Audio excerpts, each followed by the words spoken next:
Kirk, will you please lead us in the Pledge of Allegiance? All right, ready to begin. I pledge allegiance to the flag of the United States of America and to the republic for which it stands, one nation, under God, indivisible, with liberty and justice for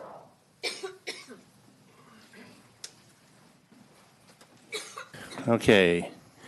We're going to have a presentation of a certificate later, but right now I would like us all to share a moment of silence for the passing of Angela Juicy Brown.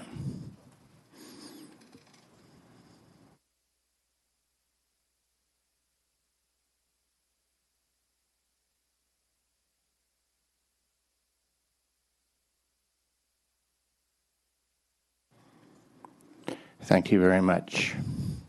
And at this time, we will entertain oral communications on any matter not on the printed agenda, and we will limit the time of speakers to 3 minutes, please. And anyone that wishes to make oral communications, please go over there behind Cece. Come on up, Cece. Good morning, Board, Council, CAO Riggs. I'm here today to announce the second of 6 offerings of Time with our CAO. She will be in Groveland this Friday from noon to 2 at the Groveland Community Hall. And these are monthly events just for meet and greets with our county administrator to be able to ask any questions that the public might have, and I will put some flyers out in the back here, and also it's been on our website and pushing out to different groups in the community. So again, we'll be in Groveland this Friday, which is June 7th, from noon to 2. And further dates will be here in the board chambers, July 5th, August 2nd, September 6th, and October 4th. Those are the first Friday of each month from noon to 2. Thank you.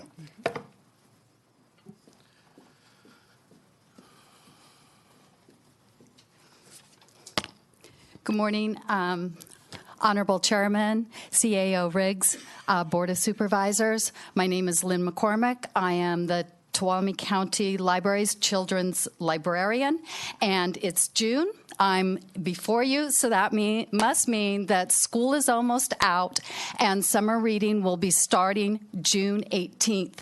It's a Tuesday. We're going to start with our annual kickoff at the Heaven for Kids with our Fun in the Sun, and we will be having all sorts of wonderful programs as well as incentives for all of the children in the community who are going to be read to or are independent readers and can participate in the 5-book challenge again this year. This year, you can hear me breathing way too easily. This year, our theme is It's Showtime at the Tuolumne County Library. So that means we're going to have some wonderful programs all involving different activities that happen throughout our community as well as throughout the nation, involving performing, visual arts, etc. I hope to see all of the children coming to the library to participate, particularly with their reading, because we know boys and girls who read over the summer continue to stay at grade level throughout the school year. We also are adding in a new component for adults, not only having adults model reading for their children, but engaging in the reading activities really encourages the community to become active readers. So this year, with community partners throughout our area, they have donated some wonderful prizes that adults can win by reading 10 hours a time. They'll get a ticket, they get to participate, and possibly win a wonderful prize. Last year, we had over 1,031 kids, boys and girls throughout the community who participated. I hope we see even more this year, and I look forward to our wonderful summer of summer reading at Tuolumne County Library. Thank you. Thank you. Quick question. Yes. So contact information if people want to find out more about these programs? I'm assuming it's on the website, but can you let listeners know? Okay. The best contact is at the Sonora Main Library, and that phone number is 209-533-5507. You can also locate information on the website, and that's TUOLCOLIB.org.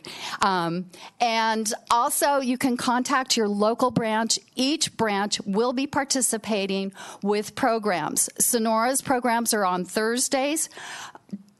Tuolumne City will be on Tuesdays. And Groveland and Twain Harte will be on Wednesdays. Okay. Thank you. Thank you.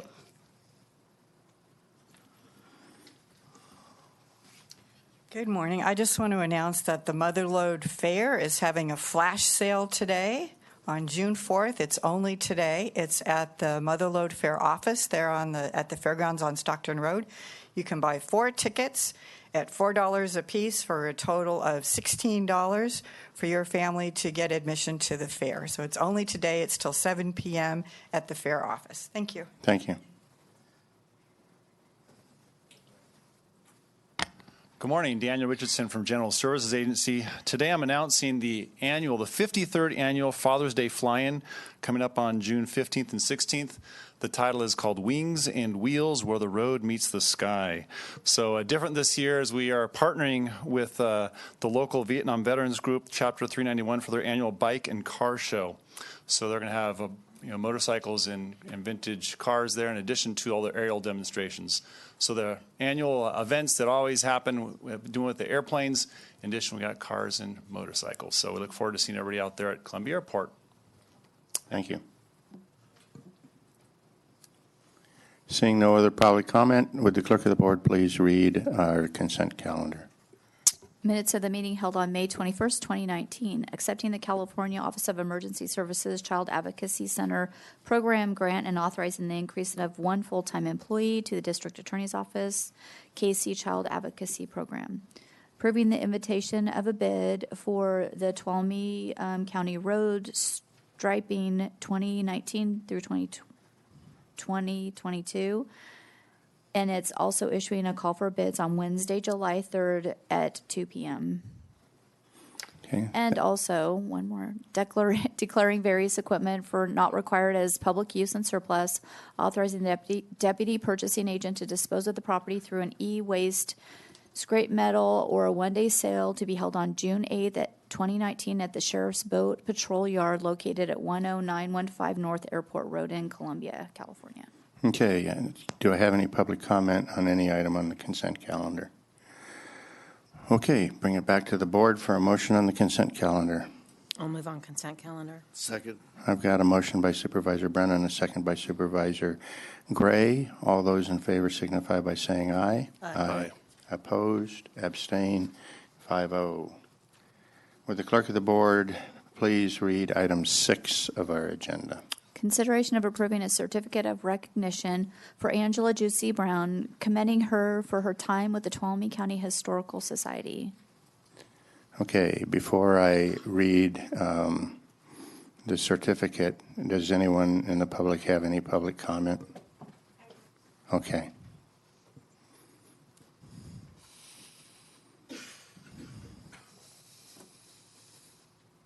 Sarah Carrillo, County Council. I knew Angela Brown in high school. She was the leader of one of the service clubs that I was really involved in, and she opened her home and her hearts to me and my friends. We spent a lot of time with her.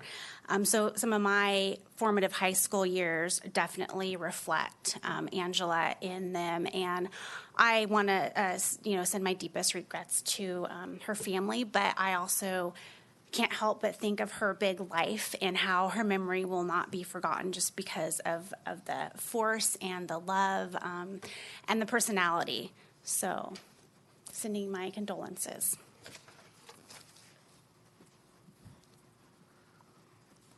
Who's this stranger? Hi there. So, Mr. Chairman, members of the board, first, I just wanted to thank you for taking the time to do this today. An important person, a life well lived. I know your intentions were to celebrate with her, and it just didn't turn out that way. But I think of Angela, and I've referred to her as a force of nature, and that's for a force of good in everything she did in her life, through be it education, through other community efforts, certainly in the special relationship that we share with the Historical Society, and picking up a banner, very important banner, to be a good steward of our history and our heritage. And she did that so well.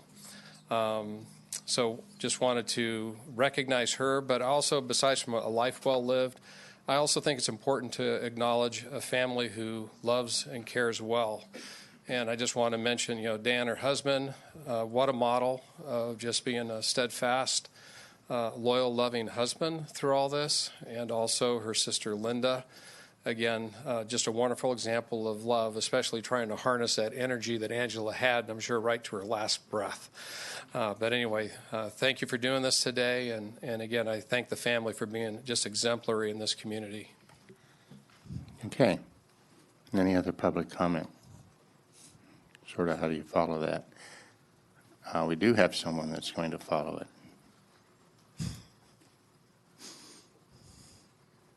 Hi, my name is Kathy Cookie Boone, and I've been lifelong friends with Angela, and our parents were good friends, and didn't go to grammar school, but I went to high school with her, and I got the full gist of her in high school because she made us run around like crazy, and it's just that she has got me running all week to this week, and she's not even here. But that's the way she was. But I got her to join the Historical Society, and we just had the best time of looking at old pictures, finding things we never seen before, and we used to, after our board meetings, I used to take her home, and so she says, let's take a ride, and I go, okay, and so we go look at the bridges and different things, and we just learned a lot that we never saw before, I think. It's always been there, but you just never see it. So we just had a wonderful time, and she just tried to do everything possible. She had a million things on her list that she still wanted to do, so hopefully we can give that list to someone else. Thank you. Thank you. Anyone else? Okay. At this time, I'm going to try to get through the certificate of recognition. So, certificate of recognition, Tuolumne County Board of Supervisors. Angela Juicy Brown is to be commended as her tenure with the Tuolumne County Historical Society comes to a close after a remarkable 9 years. Angela has been a passionate advocate for the preservation and protection of Tuolumne County history and has been especially dedicated to the conservation of historical photographs of Tuolumne County. She has also been devoted to the success of the Genealogical Society at the Tuolumne County Museum and History Research Center, recognizing its value for Tuolumne County residents who want to discover more information about their local family history. Angela is positive, animated, and uplifting. She is known for her passion, her desire to work collaboratively, and her enthusiastic creativity. She has been an asset to the Tuolumne County Museum. This Board of Supervisors does hereby express our profound appreciation and gratitude to Angela Juicy Brown for her exceptional contributions to our community as the president of the Tuolumne County Historical Society. Dan, if you would join me. Just a second. I need a motion. Well, Chairman? first of all, any comments from the board? I'm sorry. John. Yeah.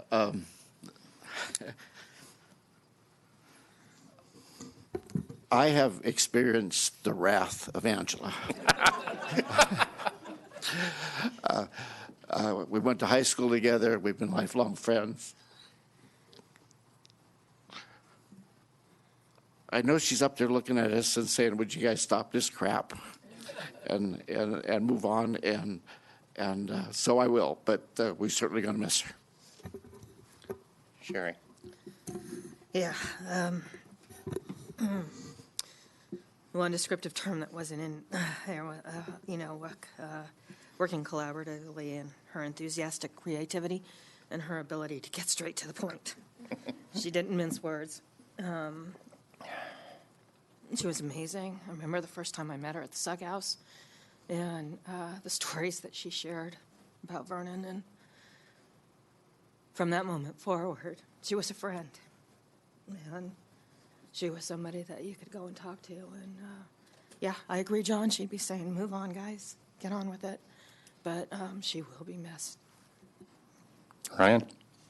Yeah, I was only fortunate enough to work with her one time, but in that brief meeting, she made everybody in the room laugh with the stories of downtown Sonora's rough and tumble past, and just her passion for historical preservation and her ability to just really drive home the things that she was passionate about came across really readily in talking to her. So there are only certain people that you meet in your life that have those qualities, and she was definitely one. Okay. Amaya? I didn't have the privilege to know her or meet her, but she sounds like a wonderful lady. I read that she's from, I believe, Genoa, Italy, and some of my relatives are from there as well. So she kind of looks like my grandmother, too. I'm looking at this picture of her. So it looks like a little Spitfire. But probably, right? So just glad that we can honor the family today. She sounds like she was a wonderful lady. So. Okay. Mr. Chairman, I move we approve the recognition of appreciation for Angela Juicy Brown. Second. Okay. Motion by Supervisor Gray, second by Supervisor Brennan. All in favor signify by saying aye. Aye. Aye. Opposed? Abstained. 5-0.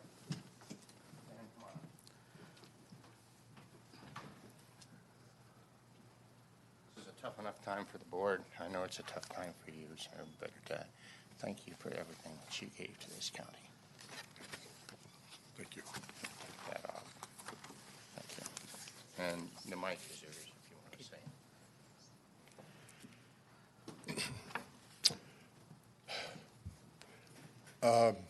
I want to thank the board for this recognition on her behalf. I know she had planned on being here. She loved the county. She loved the History Center. I think that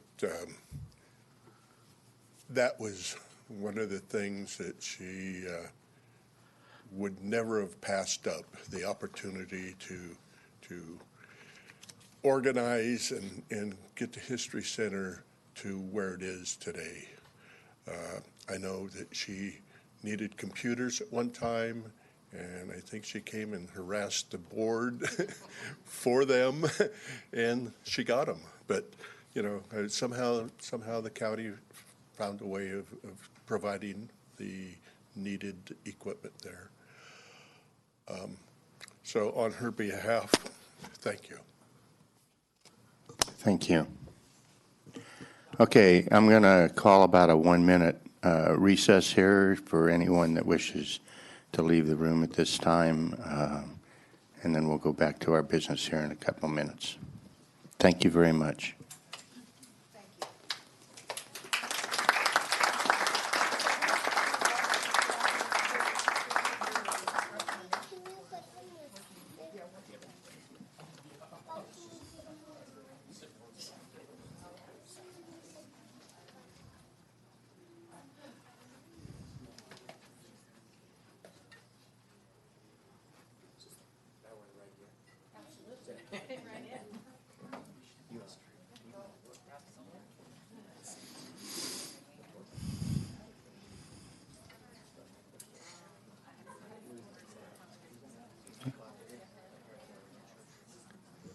Okay, we can get Supervisor Gray back from wherever he disappeared to.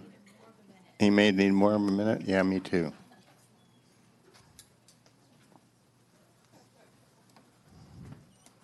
We got him back. Okay, I'm going to reconvene the Board of Supervisors. Would the clerk of the board please read item number 5? This is consideration of adopting a resolution proclaiming June 15th, 2019 as Elder Abuse Day in Tuolumne County. Good morning. DA report. Yes. Good morning, Chairman Rodefer, members of the board. June 15th is World Elder Abuse Awareness Day, and in 2016, as your board is aware, the District Attorney's Office applied and received a grant from Cal OES to serve what we identified as our unserved, underserved population. And that was a competitive grant that we identified as elders to be the recipient of. And we have been fortunate to have this grant renewed several times. And our main objective was to bring increased advocacy for elders and community education and outreach. And we have done that in collaboration with several wonderful community partners, including the Motherlode Office of Catholic Charities, Adult Protective Services, and Area 12 Agency on Aging. As you're aware, elder abuse is an injustice with many consequences for our society that affect everything from our community's public health to our economic resources. And if you've been following our press releases, we have had some tremendous losses here locally, financial losses to our elders in one pending case of well over $200,000. We also continue to see physical elder abuse cases in our county. And our victims, the law defines an elder for elder abuse as 65 or older. And many of our victims are in their 90s, which also makes prosecution sometimes challenging because by the time we're able to get the case to court and prosecuted, sometimes our victims pass. And so we attempt to accelerate these cases and do other things to keep them viable. So it is a continuing problem.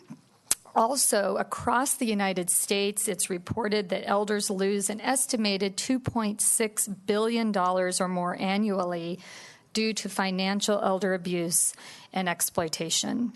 This is something that we are very passionate about here locally. We have reinvigorated and restarted our elder abuse task force. We meet again with our community partners. We discuss cases and how we can best serve the elders in our community. And so we've had a lot of successes, but by no means is elder abuse diminished or gone from Tuolumne County. And so we work tirelessly to make sure that our elders are getting advocacy and also communication and outreach in hopes that we can help them. So I am asking your board to declare June 15th as Elder Abuse Awareness Day here in Tuolumne County. And in celebration of that, we are proud to announce our 4th Elder Empowerment Conference, which is put on by a group of us that are committed to this, but it's hosted by the Tuolumne Band of Miwok Indians at Black Oak Casino Resort. It is going to be on Wednesday, June 12th from 8:30 to 3:30. It is a wonderful program. The Master of Ceremonies will be our very own Assistant District Attorney, Eric Hovater, who is very passionate and prosecutes vigorously elder abuse. There'll also be Kevin Day will be speaking and a whole panel of additional people. And I have to thank Catherine Driver from Motherlode Office of Catholic Charities, who works tirelessly to get these speakers and to get us all organized and to put this wonderful event on every year. So I do have flyers that I will would like to give to the board, and I have extras I will leave in the back, but we do hope that you can join us on that day. Thank you very much. Is there any public comment on this item? Seeing none, I'm going to bring it back to the board for discussion or a motion. Supervisor Gray. First, we know how important this is, and I just want to commend you and your staff and everybody that's involved that does all this hard work, because without it, we know it could be a heck of a lot worse. So thank you. With that, I would move that we approve the resolution. Second. Okay. I have just a quick comment. Sure. Thank you for recognizing all the community partners, excuse me, because it's critical. This is a problem, and isolation is a big piece of it. So, that goes to all of our food purveyors that are reaching out and going to homes. Area 12, as you mentioned, Mission on Aging, we have a lot of partners, and I just want to thank them for their efforts, and thank you for putting this on. Thank you. Okay. I think I have a motion by Supervisor Gray and a second by Supervisor Campbell. And I would like to also thank you all for not just your department, but everybody that's participating in this. Very, very important. So I will call the question. All those in favor signify by saying aye. Aye. Opposed? Abstained? 5-0. Thank you. You're victorious. Thank you. I'll leave these in the back. Okay. Okay. Would the clerk of the board please read our number 7 agenda item? This is a presentation on receipt of a resolution adopted by the Butte County Board of Supervisors recognizing Tuolumne County's mutual aid response to the Camp Fire. Staff report. Good morning, Mr. Chair, members of the board, Jason Terry, County Administrator's Office. I have an informational item for the public and for the board today. In response to the November Camp Fire that burned through Butte County, there was a desperate need for mutual aid and response to it. And in response to that, our sheriff's office sent 9 people on 2 to 3 day deployments, as well as our animal control office sending 2 people on 2 separate 5-day deployments. Butte County has adopted a resolution commending Tuolumne County for their support during their time of need. And with the board's permission, I'll read this. Go ahead. Saves me doing it. Resolution recognizing and commending mutual aid provided by Tuolumne County during the Camp Fire disaster response and recovery efforts. Whereas the Camp Fire of November 2018 is the deadliest and most destructive wildfire in California history. The fire covered approximately 153,000 acres, burned nearly 19,000 homes, businesses, or other structures in the town of Paradise and the unincorporated communities of Paradise Pines, Magalia, Concow, Yankee Hill, Pulga, Butte Creek Canyon, Butte Valley, and surrounding areas, and displaced nearly 52,000 Butte County residents. And whereas mutual aid personnel from various agencies throughout the state and from across the nation provided immediate action and support by engaging with Butte County's Office of Emergency Management, and many of which continue to provide post-disaster assistance to support to the county for recovery efforts. And whereas the Butte County Board of Supervisors recognized the brave and tireless efforts of individuals who contributed skills, knowledge, time, and energy to the County of Butte, among whom were first responders from numerous agencies and jurisdictions from across the nation who worked to ensure the safety of the residents of the County of Butte, mutual aid personnel from surrounding counties and communities who worked long shifts to provide staffing in the Emergency Operations Center, including tending to the animals rescued from the Camp Fire. Now therefore be it resolved that the Butte County Board of Supervisors hereby recognizes and commends the service provided by Tuolumne County during the Camp Fire and for those efforts that continue to be extended to the County of Butte during the Camp Fire recovery efforts, passed and adopted by the Butte County Board of Supervisors this 7th day of May, 2019. Thank you. I'm going to first ask if there's any public comment on this item. Okay, seeing none. This is sort of payback that we do. For those of you that remember and who can forget, our own fire 5 years ago, we got a lot of mutual aid and everything. It's just something that all the counties do.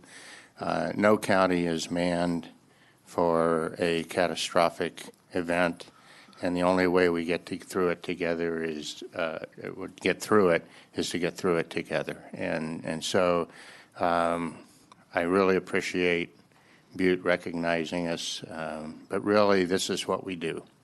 We work together to get through the worst of times. So I don't think we need a vote on this. Does anyone else have any comments from the board? John? I think that you said it well.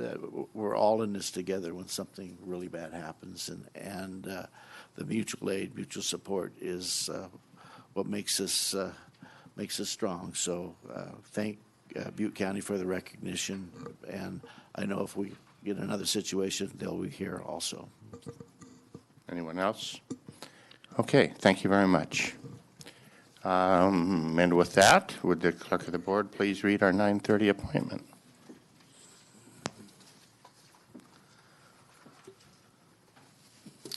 This is consideration of adopting the fiscal year 2018-19 year-end budget review with all associated budgetary and personnel adjustments.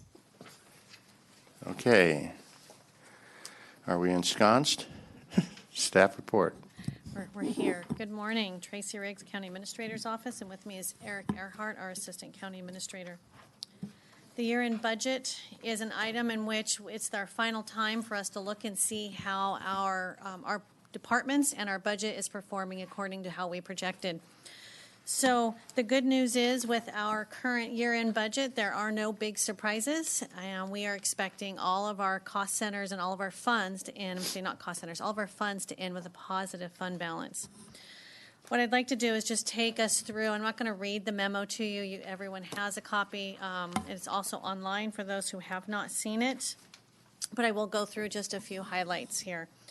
So a couple of them, as I said, we are expecting the year-end fund, all of the funds to end with a positive fund balance.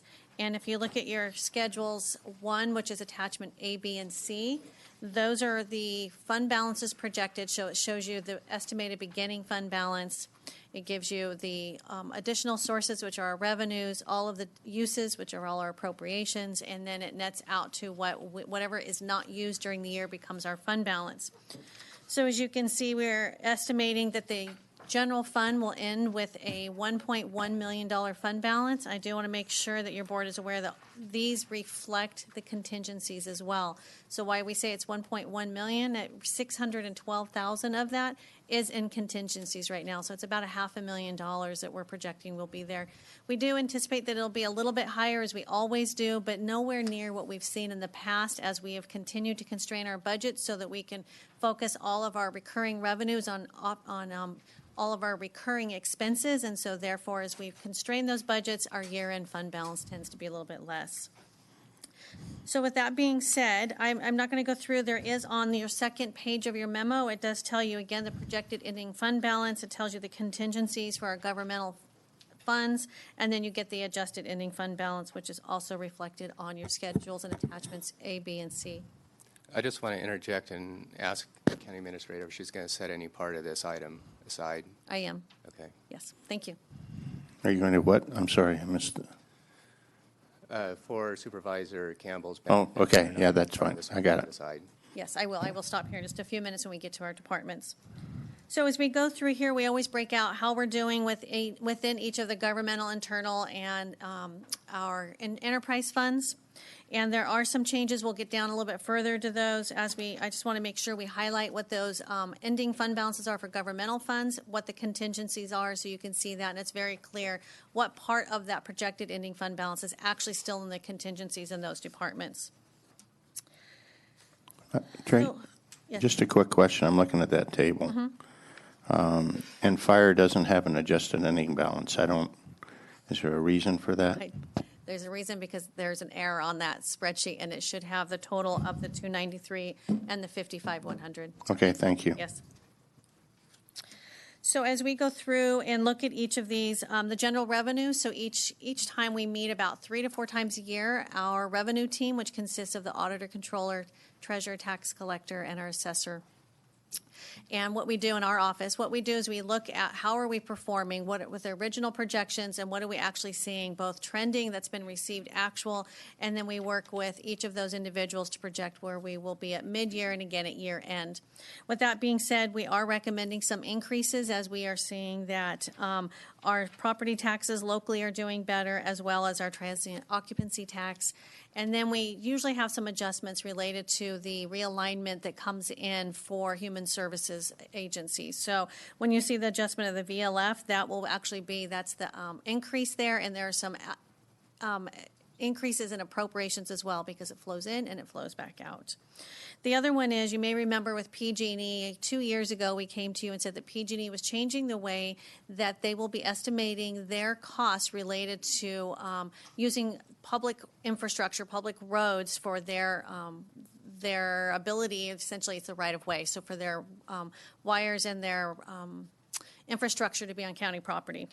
So with that being said, what they used to do was they kind of estimated it linear across the ground. They went to a GIS system, and then they decided that it was going to be much less. Our GIS department was phenomenal. Once again, they worked with PG&E. We signed a non-disclosure statement, and they were able to get their data and really do some ground truthing for us. And they actually really changed what that reduction would have been for us. So in the past, we saw a reduction by $140,000, and yet this year we're seeing an increase of $115,000. So it really has been adjusted. They've taken into account this work that our staff did, and it made a difference for us.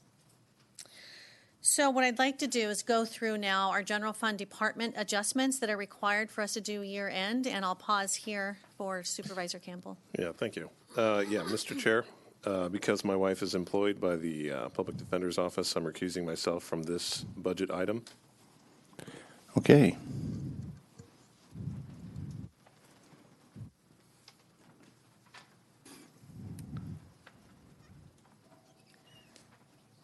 So you will see under general fund actions, if you go down to the next page, there is the Public Defender's Office is called out specifically, and some adjustments that we need to make to their cost center.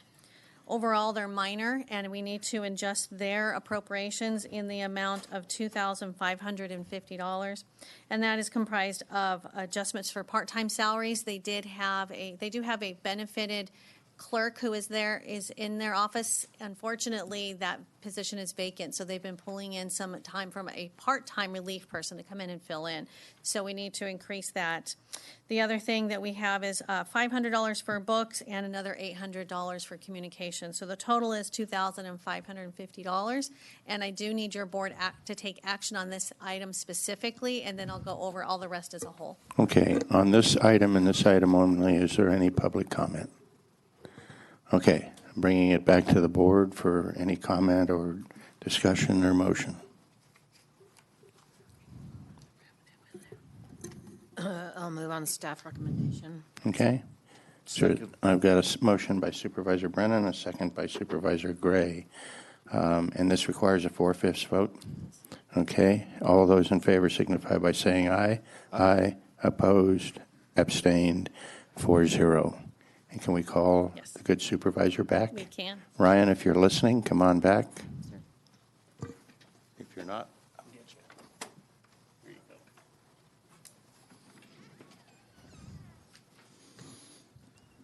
Well, welcome back. There you go. Okay. Staff, you may continue. Okay, so we'll go through some of the other cost centers within the general fund. Again, I don't want to call out every single one. You have them in front of you. I will highlight that some of the major adjustments that we have within the year end are we continue to adjust for the cafeteria changes that took place when we went back and negotiated those new costs. So we tried to get as much of those as we could when we did the mid-year. However, there are still some changes that we're just now catching the very end of it. So we're making those adjustments. And that's what you're seeing in both the Board of Supervisors and in the CAO's office, is just making adjustments for that cost for employee insurance. In our OES and tree mortality, when we start just to clarify, those changes were made to save money. Yes, so the cafeteria, we did go back. Had we not gone back to negotiations for cafeteria, the cost to the county would have been significantly higher. Okay. As a result, we reduced the cost related to employee insurance or cafeteria in a great deal. When we started our tree mortality work, we have our Office of Emergency Services cost center, and we also had our tree mortality cost center. We had staff originally when we started the year in each of these cost centers, and not knowing where they might each work, what we did was we estimated how much time those individuals or the individual in OES would spend on tree mortality, and then how much the people in tree mortality might spend on work that was not specifically related to tree mortality. That is always an estimate. And then we had some changes in staffing. One of those, we had an analyst who had left. And then the other one we had, as you can see sitting before us on the dais, is an individual that used to work in tree mortality with us and is no longer one of those employees. So we've had to make some adjustments there. And that's what this is. It's a net difference. So it's $50,000 that we would have transferred out of tree mortality and into OES. Now we're reversing those. So it's a net zero, but I want to make sure we need to call that out, and it will need your board approval. In the Human Resources Department, we do need some adjustments there, and I see I did not give you a total, so we're looking at about $18,000, and that is ranging from training, employee benefits again, and for regular salaries in that cost center. And then economic development, when we increase the amount that we expect for our transient occupancy tax, 25% of that goes to our Visitors Bureau, so we've made an adjustment in that cost center related to the estimated increase in the TOT revenues. Small increase in grand jury. In the sheriff's cost centers, while some of these look like they are large adjustments, we always balance, and the sheriff has balanced all of his adjustments within all of his cost centers. So the net effect between revenues, expenses, and reduced expense, revenues, increased expenses in some cost centers, and then the reduced expense in the Tuolumne Narcotics Task Force cost center, which has now been eliminated. All of those net out to a net zero. So while it looks like some big numbers, it still nets out, and there is no increase to the general fund as a result of those adjustments. Thank you, Sheriff Pooley. The cannabis compliance, we do have a small adjustment there, and that is related to the work that is performed by the Public Works Department. So again, they track their time, and because it's a different fund, it comes into, and they charge the general fund. Let's see. The special district admin does require an appropriation of $9,500, and that is in relation to several different line items for them to do that work within that cost center when they work with their community service areas. Library is the one that we've talked about in the past. They have had the opportunity to have additional revenues coming into their cost center, and as a result, it has allowed us to purchase additional books that we thought we would do, and they have other types of equipment they've been able to buy as a result of those. However, it does require an increase in expenses for them. So while they haven't, at mid-year, we recognize an additional $25,000. At year-end, we're asking your board to recognize $10,821, but the increase in expenses would be closer to $38,000, and the rest is covered by general revenues that we'll be recognizing in the general fund as a whole. Okay. I'm just going to hit on a few big ones. Standard Park, our regular and part-time salaries, we're just adjusting for some changes that need to be taken into account, and so that's a $14,000 increase. And then for our debt services, we had $5,000 more in bond fees than what we'd estimated, so that now has been added in there, and it is, again, being used. We're offsetting that with general revenues. And the transfers out are expenses related in the capital fund for interest. So, and I can, I know Deb is here, so she could give us more details about what that means. But the interest that is charged the county capital we had estimated $75,000. It's actually closer to $150,000. So we're recommending an increase of $75,000.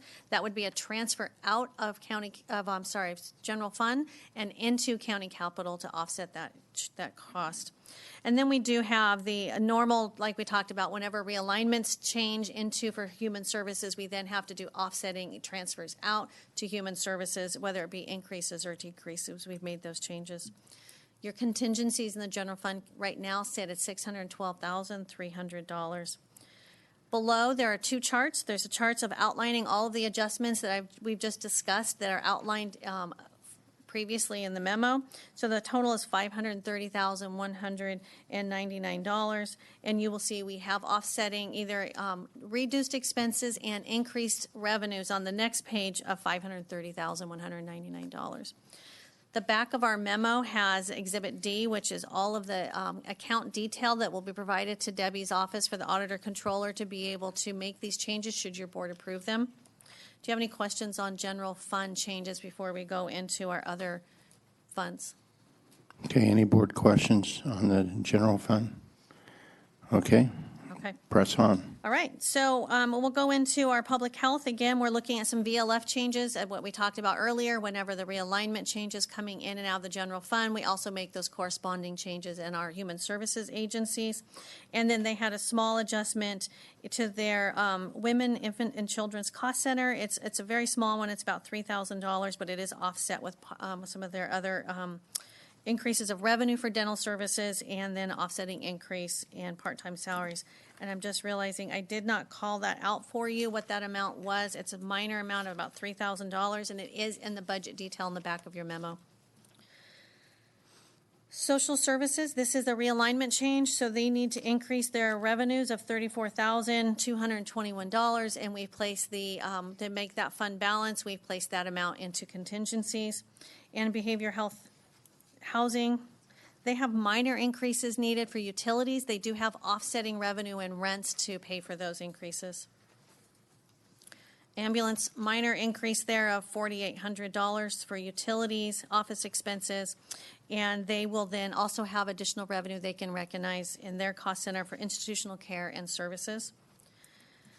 Internal service funds are those that we have, such as workers' compensation, liability, leave liability, unemployment, and we continue to work with our human resources and auditor controller as we fine-tune those numbers as we work throughout the year.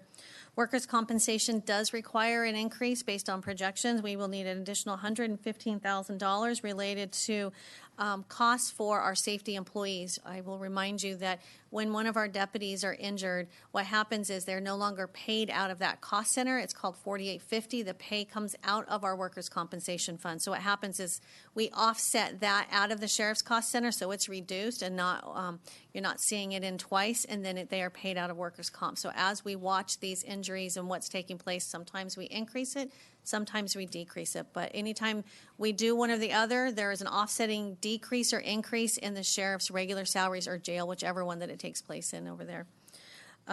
Employee insurance, again, that is an offset, but as we continue to look at where people have, what have they signed up for and what services are they using, that is completely offset. The increase of $438,000 is offset by the increase in employees and their share of what they end up paying for on their side of the cafeteria. And unemployment is very minor. It's less than $500, but we need to call it out. We do need your board to take action on that as well. And then the final thing is you may remember during mid-year budget, we did not end up having the time, and our district attorney, Laura Krieg, had come up and voiced some frustration that she also had some reorganizations that she had wanted to work on. So since that time, we've worked with Laura, and what she's recommending are two things. The first one is upon review of their legal office manager, we realize that that classification actually does not speak to that position doing any type of financial or fiscal work whatsoever. It's clearly clerical and administrative, yet that position does do all the budget, pays all the bills, reconciles everything, and it's about 4 cost centers now with all the additional grant funds they have.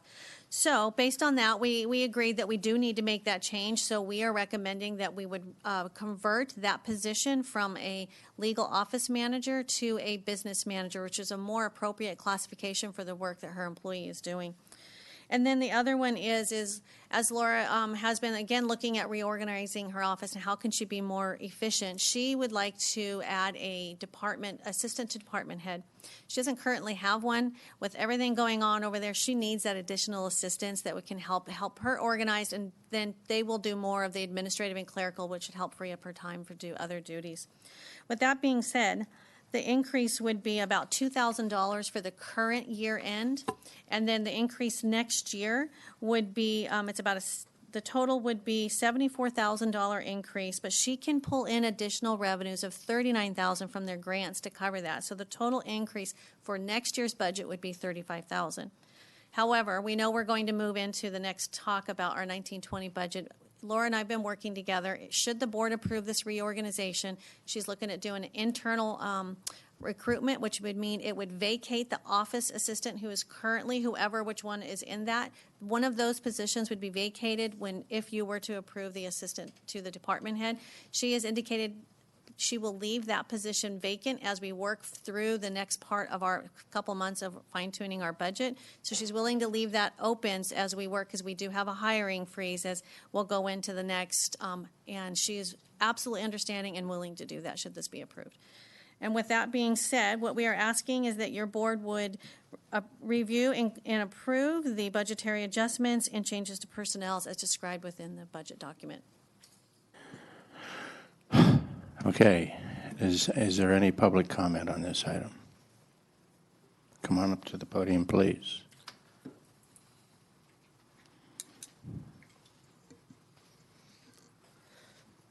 Members of the board, thank you. My name is Elizabeth Harper, and while I have not partaken of the services of behavioral health housing as such, I am a former patient of theirs and other services, and it's my experience that while they do great work with the resources presented to them, it always seems that they don't have not quite enough doctors, hours in the day. In short, I feel that they need all of the help of which they can avail themselves. So I'd like to advocate particularly for the change of budget to behavioral health, and would like to press you to consider behavioral health as a particular priority in the upcoming budget. And just a reminder to everyone that this weekend is National Gun Violence Awareness Weekend, and whatever your stance on gun control, it seems to be a bipartisan stance that behavioral health is the key to reducing gun violence across the board. Thank you very much for your time. Thank you for your comments. Pardon me. Any other public comment? Okay, bring it back to the board for questions, comments, motion, whatever your pleasure. No questions, because we've been living with this for a few months, back and forth between staff and the board. And again, you know, we prepare a budget a year in advance and hope at the end of the year that we're where we need to be. And I think through the diligence of our fine staff that we are where we need to be, close where we need to be, and I'm certainly supportive of the adjustments that we need to make. Okay. I have a quick question. Go ahead. I was looking at page 8, TNT, the 152,000. So are we getting rid of TNT in essence? Is that the remainder of their, from the sheriff's? Oh, you mean, I'm sorry. I kept hearing AT&T. No, sorry, TNT. So the sheriff is in the back of the room. I would have him come up and talk to you about what he's done with the Narcotics Task Force.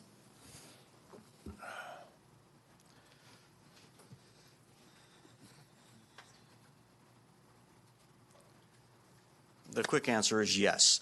However, we have shifted our narcotics enforcement to the patrol level, and as we start staffing up again, we're going to recreate TNT into something a little bit different, more community-oriented, probably more like what we did in Jamestown. And is it correct, Sheriff, that if we go back in history, TNT had more partners? So at its peak, my understanding was it was around $800,000. Last year we got $48,000. Right. So that the funding has gone away. We have applied for another grant. Last year we applied for the same grant and got the $48,000. So typically we're not seeing the money come back in like we used to. And so we need to make an adjustment. The state of California has changed the laws as to narcotics, and we need to shift accordingly. And in full disclosure, the sheriff and I have had some conversations about this and talking about some of our other land agency partners, federal partners in particular, and how capacity is greatly diminished, and the need to continue to find ways to deal with it. And so I appreciate this approach, and your reaching out and having conversations with some of those other partners. And I guess I would just like to say publicly, this lady got up and talked about behavioral health. A lot of our behavioral health problems are because of narcotics. So in the future, looking forward to seeing how we can support that aspect of your agency, because as, behavioral health issues increase, we're getting less support from the state level to combat it, which is law enforcement. So to me, that's a shame. But thank you for figuring out a way to deal with it. through other means. I think when we look at what we did in Jamestown, the community approach, having behavioral health out with us, we did some great work down there, and we just have to change with the times, essentially. The state of California is not going to come in and save us. Right. Let's face it. Great. Okay. Thank you, Bill. Thanks, Bill. Supervisor Roderfer, I just want Yes. to make sure that everyone understands that staffing was not reduced. We just closed out that cost center, and the sheriff has moved them into Sure. this role so that they're still there, and he is now reassessing and figuring out how to work with the resources that he has, just so everyone knows that those resources were not reduced in regards to staffing. Exactly. Okay, any other comments or questions? I just wanted to say thank you to our CAO and your staff for working on this. It's really not easy, but you know, putting the money where it needs to be, and then dealing with what we've got. That's what you have to do, and you know, this is pretty close to where we want to be right now, and we'll look forward to next year. So, yeah, were you going to say something? Yeah, I just really want to echo those comments because staff has done a tremendous job here. There are no secrets, and our department heads, you know, for me, when I've had questions, they've been really forthcoming with information, and so appreciate everyone's efforts, and I know it's been a real team effort here. As a board member, and particularly as a chairman, I really want to thank you, for our CAO staff and all the staff that works with them, all the department heads, everybody, electeds and appointed.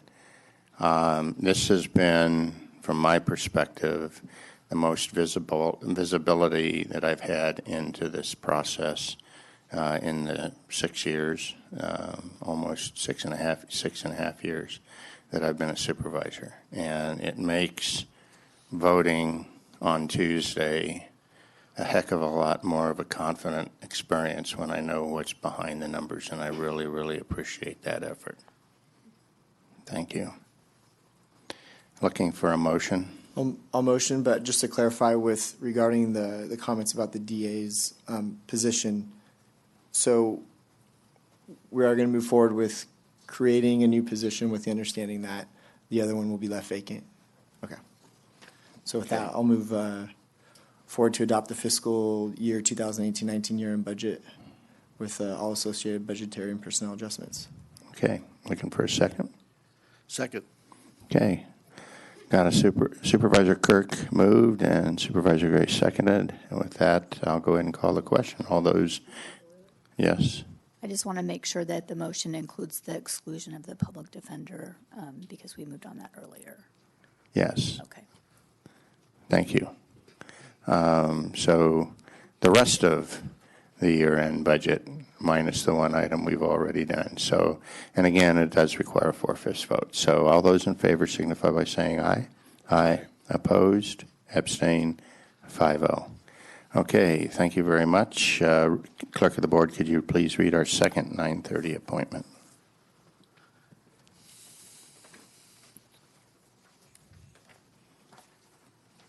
This is a consideration of providing staff direction on how to complete the preparation of the fiscal year 2019-20 proposed budget and approve related layoffs. Okay, so what you're looking for here is staff direction. And this is all about direction.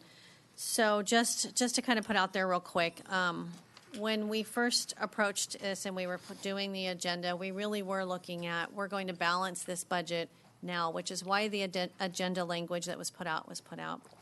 Then we continued to sit down and work not only with our own staff, but with department heads, with auditor controller. She's been a great help to us in our office, and then Ann Fremd for human resources. As we began looking at it, and we've been talking about this for a while, we've been doing this for a bit. We'll go to our next slide and just kind of give just some historical view here. So we know I came to the county in 2006, and I was here brought in to help close the hospital. And then I moved into behavioral health, and after the first year, we came in and had to completely restructure that department. It was built too big. We ended up laying off a third of our staff. My point being in that is every year I've been here for almost these 13 years, we've been going through some budget process in which we always have to work the budget. So that's a process that we know we need to do. There's always more expenses than there are resources. There's always more needs than what we have to meet them. But as we begin looking at this, one of the things that, Debbie, our auditor controller, have been talking about is what we really need to do is restructure and reestablish how it is that we provide services in Tuolumne County. That's not an easy process, and it's a difficult, takes a lot of work from everyone, but I do believe it's one that we need to engage in, and that's what this presentation will be about. So as you look at this, some of the things that have affected us the most is we continue to see our state and federal revenues decline, and when we come into the next budget, we'll have some details. The next, budget session, which will be on June 18th. Those continue to decline. As you just heard from the sheriff, at one point there was $800,000 to $900,000 in that cost center for our narcotics task force, and it came down to $48,000 this year. We see that across the board, especially when we look at anytime the state says they're going to realign or reform services, what that means is they're pushing it down to the local level, and then the boards and staff have to figure out how to incorporate those services with all the increased ancillary services that come along with them, while the state now sees a surplus because they're no longer doing those same services. And that has proven to be a very difficult task each and every year as we've moved through each budget cycle. So one of the things I do want to highlight, and this is just high level, but one of the things I've been hearing over these last few months is that our local economy is not growing. It's not good. And if anything, some would say it's been declining. And as I looked at this, I would beg to differ. You can clearly see that our local taxes, which are largest discretionary revenues for the board locally, are property taxes, sales tax, and our transient occupancy tax. If you look at this, you will see there has been a steady incline and increase every single year, and it's been very consistent. On some years when we see a large development or a large type of store or any type of that opens, we will see a slight increase and a level out again. So you do see in 16, 17 when we were talking about Evergreen coming in and some other changes that take place, there is a bit of an increase, and again, it levels out. Now, on the bottom part of that, we're looking at our total general revenues, and those three above are components of our total general revenues. And down in there is where the only place the board has discretion on how that money will be spent. Every other dollar that comes into our county has strings attached to it, whether it be, it has to be certain equipment and or services, types of services that we have to provide. The reason I bring this up is what I'd like everyone to look at is while we are seeing increases there, every time there's reform and every time there is a realignment, the board only has these revenues to go back to each time to fill that gap. And so it's important that everyone now have an $80 million budget for this year, 79. We're talking about $45 million of that is really what the board has discretion to spend and meet the needs of our community and the services that we must provide. Some of the challenges that we've been dealing with over these years and then some coming forward. We have continued to, each of the budgets, we have our board-approved compensation adjustments. And just a side note for that, I know there has been some comments related to the compensation adjustments for our employees. Remembering that for 5 years, we had staff who did furloughs, who gave back, who paid higher amounts. And so the board took action to try and make up for that, as that was a promise that had been made. If they would work with us then, we'll work with them later. And the other thing is we have a very difficult time in all rural counties where you try to recruit and retain staff. We are always, whether we like it or not, we're competing with those valley resources, and we just simply don't have the resources that they have. But part of the compensation study was really trying to make us at least attractive to those so that with the area that people can live in up here, that they are happy and we can fairly compensate them for the work that they're doing.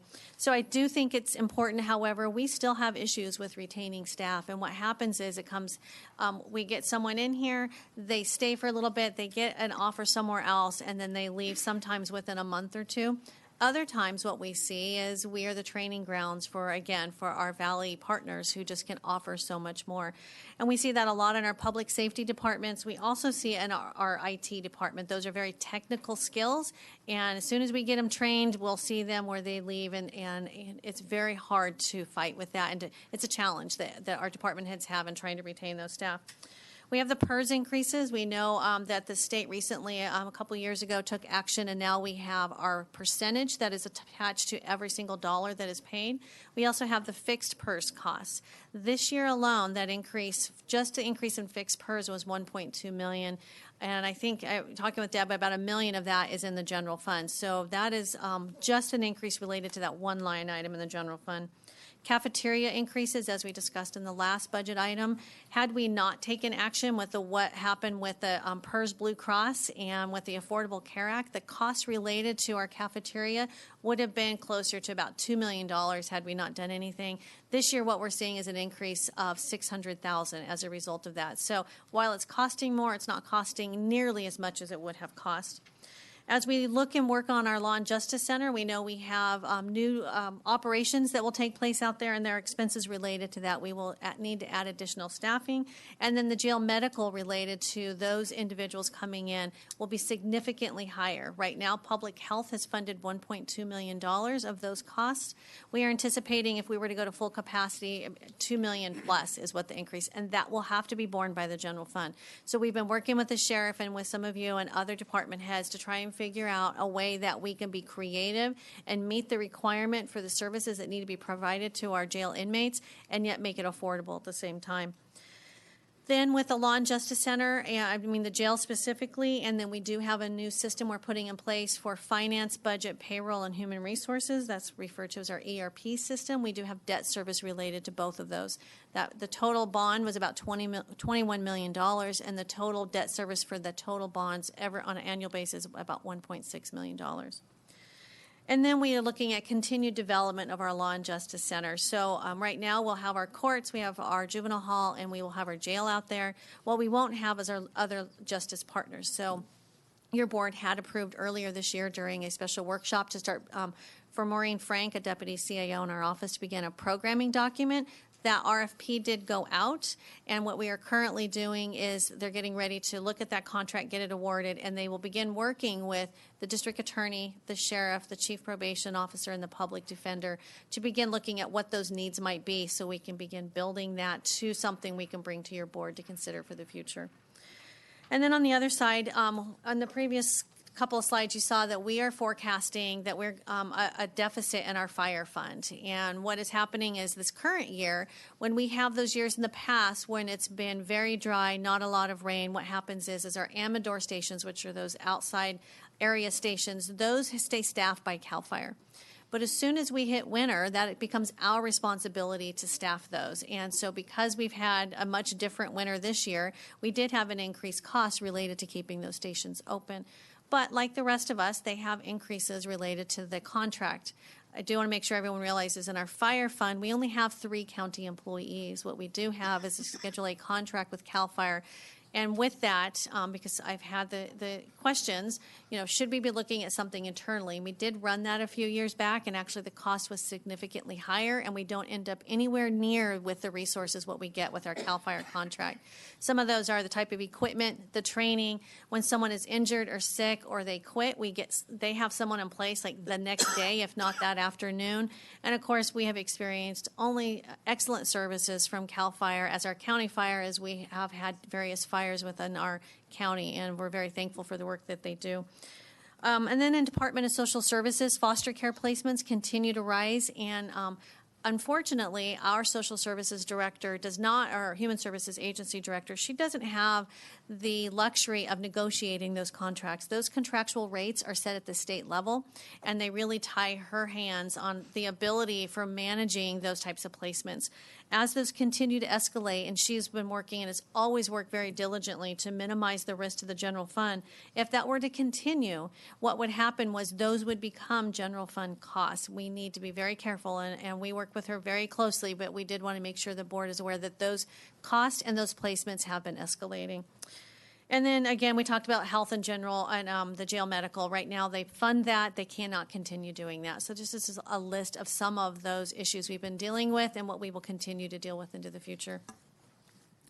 So the next one is, how have we balanced in the past? And all of us have been through this. What we have done is we've done a series of targeted reductions, we've done proportionate cuts, and we've reassessed our revenue projections. when I say proportionate reductions, what that means is we hand out a worksheet, and what we do is take everyone who has a net county cost, meaning we have grant-funded departments that are a net zero. Those aren't part of that, because if you reduce the cost, you have to reduce the grant-funded revenue. So we take everyone who's a net county cost, and we apply that across the board, those targeted reductions. And what happens as a result of doing that is we're not strategic in the way we do it. We begin lopping off pieces of each department to try and meet that level of reduction that we have to balance. But there's no strategic long-term planning in that as we do it. So the next 2 pages are what that would look like if we are forecasting a $3.7 million problem. And I do believe we can make that slightly better, but we can't find it all. So the next 2 pages are what would those reductions look like for each of the cost centers that have a net county cost. And for 2 pages there are each of the cost centers that would be affected in the general fund, because this right now we're speaking just a general fund. That would be a 6.1% reduction is what that would require.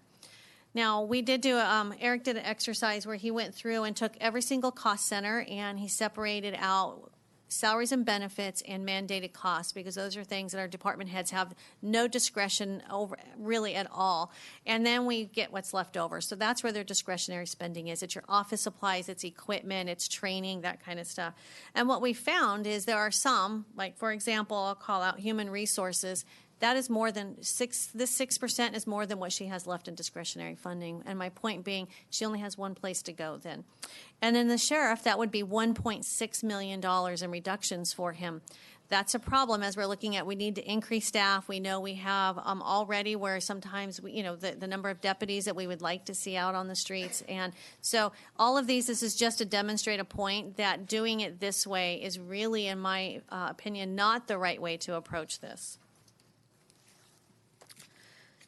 So then what am I recommending? So some of you I've talked to and our department heads. When I was in the private sector and I would go into a business who would say, I can no longer financially maintain what I have, I would begin working with them and we would live within their means. And that's essentially what I'm recommending we need to do here. We need to go in and restructure and reestablish how we provide government in Tuolumne County. I'm not saying that's going to be easy, because it won't be. It'll be a lot of work and it's going to be painful when we get to the end.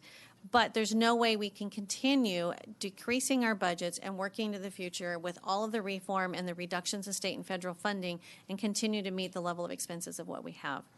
So with that being said, what I would like, and I'm asking the board, is that they would direct the CAO's office and department heads to work together to do this. We essentially would begin zero-based budgeting, which is not something we normally do. That means you build it from the ground up. We would first draft a base budget, and that would be what is state mandated and constitutionally legally required. That would be your base budget. There could be some things that will be uncomfortable. There will be some things that I think that this will be a great learning experience for the board, our staff, and our community as we work through this. I'm going to throw out a few examples. We've talked about this. We know that for law enforcement, we're required to have a jail. We're not required to have patrol, but can anyone imagine what it would be like if you were to call 911 and there's no one to respond? And that's a perfect example of what's mandated and what is not. So those are the types of things that you will see. We will separate everything out. You will get a budget that is everything that's absolutely required, and you will get a menu of items with a net cost of what is not required that you want to add back in. That will take a lot of work and a lot of time from your department heads, their staff, and our office. I do think this is the right way to approach it, and you have a better idea of what it is that is comprised of your budget and the services that we're offering. But I do want to make sure that that we are very honest and clear that this will mean a reduction in services and programs, which would mean staffing at the very end. What I'd like to be able to do is, if your board were to agree to this and direct staff to work on this, is we would begin immediately. I did meet with department heads. We've met 3 times about the 1920 budget. Yesterday, I went over this review with them. They've seen it. I've already asked them to begin comprising a list of what is legally required, meaning mandates and constitutional requirements that we must provide. They'll be working on those. We'll work with County Counsel's office. They will confirm those and give us any other background, and then we will begin building those budgets. We estimate we'll do the work. A month of July will be a lot of us getting those lists, working on those. I'd like to begin some budget study sessions and probably the second or third meeting, and I'll get to the second or third meeting in August in just a minute. And then we would pass the budget in the second or probably third meeting, which would still be the third Tuesday in September. And when I'm saying 3 meetings, I am recommending that in July, August, and September, we would do 3 meetings each month. We'll do business in the morning, and then we would do budget study sessions in the afternoon. And this, again, is a time for departments to explain to you the services, what it is that they do and why it's required, what the costs are associated with that. The beginnings budget sessions are informational only. We're not expecting you to make any direction, only ask questions and ask for more information. Then when we come back in September, it would be time for you to begin then putting together what that new system and what the new program will look like in structures.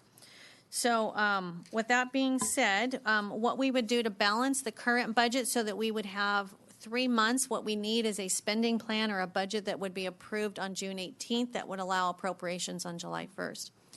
To do that, these are the steps that we would need to do that would be effective on Sunday afternoon. I sent an email out to all department heads instituting a hiring freeze. Unless a position has been already offered, then we will freeze that position. I will work with our department heads for public safety so we can talk about what they have out there and what those needs and requirements are. For all the others, even if they've been offered the position, we did talk with our department heads about, I do think a due diligence would be to let those individuals know that we're going to be going through this restructure, because I can't promise anyone anything right now until we go through this, and I won't make that promise to them. The other thing that balance, again, we're talking about 3 months to balance because we're looking at a full restructuring, would be to eliminate contingencies, not put anything to our reserves right now, eliminate vehicles from all budgets except for we would just, the sheriff, and we could probably reduce those, but we can't eliminate those. They need those for their daily work. We normally have a 2% vacancy factor in safety. Usually it's much higher. Right now we're saying we would put a 5% vacancy factor for public safety. So that is your sheriff cost centers, your public, not your public defender, district attorney, and probation. Reduce mandated cost, reduce overtime and part-time salaries, and then constrain spending at all levels. And again, I did review this with all the department heads yesterday afternoon. Now that we've talked about how do we begin reducing our cost, we can talk about some revenues. The only revenue options we have are voter-driven. That means all of us, as taxpayers, would have to approve these. The good thing about going through this process is the community can engage with us as we begin looking at what services are we providing and what services will we be providing. We've visited this slide in the past when we've talked about a 1/2-cent sales tax, which would bring us even with the city of Sonora. Right now, there's just a 1/2 cent more than ours. You can see a full year of that would be $2 million in revenue. We've talked about increasing our TOT and not only increasing the amount, but actually expanding it to our campgrounds and RV so that right now they're not subject to that. We're looking at about, and that's a net because remember we do share 25% of our TOT with the Visitors Bureau, so the net for that for a full year is estimated at $700,000. We've also talked about a tourism tax, and again, the reason for TOT and tourism is because we all know we have several million people who come through Tuolumne County who utilize our roads, they utilize public safety. So in some counties and most counties, and we've all talked about, we've looked at our hotel bills, and some of them I've seen as high as 17% separate from the TOT, and that is either the city or the county's way of generating additional revenues from those who are using those services that don't live there. And then the final one, with fire being the number one priority right now for the board, is we've talked about, and we're working with our fire chief as well as other districts about, do we look at a fire parcel tax? That would be dedicated revenues that would go directly into the fire fund that would help sustain them. It also help to, right now all of their equipment is very old. We need to replace equipment. We also have some infrastructure needs, especially as we begin looking at development up along that Highway 120, and we're talking about how do we increase services there, which means building and it means staffing. So all of this would just help to increase services, not only maintain, but increase services where needed and build up and refine their equipment that they're utilizing right now. So with that being said, as I said, my request to the board is that you would consider directing staff to approach our budget development in this manner this year. I will say that by putting it off for 3 months, it does have 3 months of full cost, even though we'll constrain spending. That would make those cuts in this fiscal year a little bit deeper than what we would need in the future years of restructuring. But I do think that it's a better way of taking and looking at this strategically rather than just lopping off parts in order to balance and make it through the year. Okay. Before I ask for public comment, I just want to thank you for putting this together. Yeah, I absolutely believe that this is the right way to go. Not that I wish we had done it a few years ago, but the reality is that when the recession hit, we did some drastic things. We asked our employees to take a lot of hits financially to get us through the downturn. We lagged going in, we lagged coming out. That's very common for in terms of time, very common for a rural community. I've experienced other recessions in other rural communities, and it was exactly the same. So we're just now starting to come back from that in the last year or two. But having made some draconian cuts and things change, and it's been 7-8 years since we started dealing with the recession and working through it as it's come back, things change. And we just can't go back to where we were, and I think that this is absolutely the right approach. And since, anyway, thank you for doing the work that you've done. And I really, to get this done, and I'm talking to all of our department heads here, this is going to take a team effort. This is not going to be easy for anyone. And if we start fighting amongst our brothers and sisters in the family, we'll never get it done. So please embrace this if the board approves it, and go forth. Okay. I'd just like to open it up for public comment at this time.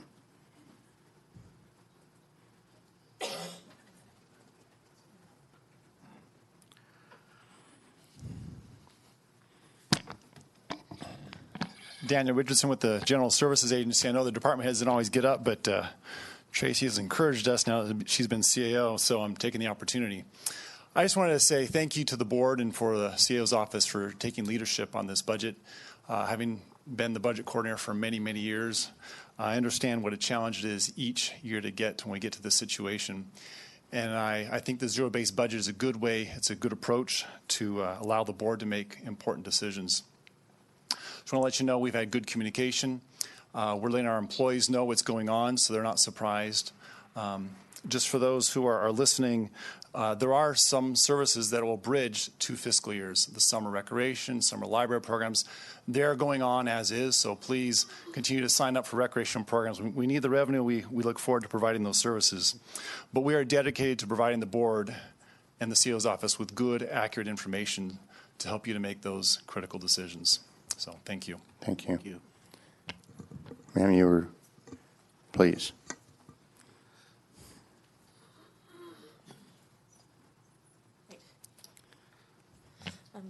So I would like to thank Ms. Riggs for making these recommendations and for putting in all of the hard work and effort that requires. But I do have a rather large concern about this strategy. Many of the services they're talking about being cut out in order to balance the budget, the community isn't going to stop needing them, isn't going to stop wanting them, isn't going to stop coming in here and demanding them. So what I'm concerned that this could lead to is many of those services still having to go on, but being forced to ask county employees to just do double the amount of work with half the money. It's a very sticky position to be in, and maybe there just is no good answer. But when it comes to these core services, I'd just like to ask the board, to be a little bit more on the side of erring on the side of generosity for the services to the people who live in this county and make it great. Thank you. Okay, thank you. Yes, sir. Good morning, David Goldenberg. I have some questions of Tracy Riggs, CAO. On the zero-based budget, I'm a little bit familiar with them. I know private industry has had pretty good success with those. Also know PG&E, that's what they base their budget on. They've got far greater issues, of course. You're projecting a 3.7 million deficit for the 1920. And you gave a list of causes. One of them was the bond obligation to the county, approximately 1.6 million per year. Correct. So is that factored into this? Yes. 3.7. How long has that bond obligation been going for the county? This is our second year of payments, so we're going into the second year. And so and I'm going to look at Debbie, I think it's 30 years. Yeah, but there's two pieces of that, correct? Well, it's one payment. We did one bond. I understand, but the Right, so payments there was about- reduce after a period. Right, so as you start seeing, and I'm looking for Deb, I don't have the amortization. I'm more than happy to go over that with you if you want to come in. Sure. But is Deb winking? Yeah. Can you answer this one on your feet? Okay. Yeah, please. I'm Debbie Batista. I'm the County Auditor Controller. Actually, there's, as I think somebody was alluding to, there's a couple bonds that we have debt service funds. So if one looks at the total bond department, if you remember, last year we separated so that, again, for transparency purposes, we put all our bonds in the general fund in one place so you didn't have to go through all the departments, add them up.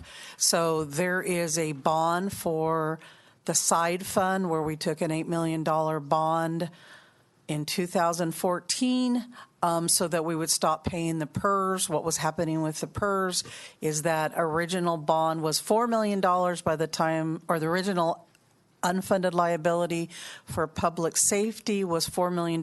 By the time we did the bond, it was up to $8 million. We drew a line in the sand. It was $8 million. We're still paying on that. That was a 30-year bond, so it will be paid off in 2044. Then we did a bond for the Law and Justice Center. Some of the a little piece of it is for the Juvenile Center, but the majority of the $21 million is for the jail and for the ERP system. That's a $30 million bond. We started payments the end of last year, but we only paid interest only, and it'll be paid off in 30 years.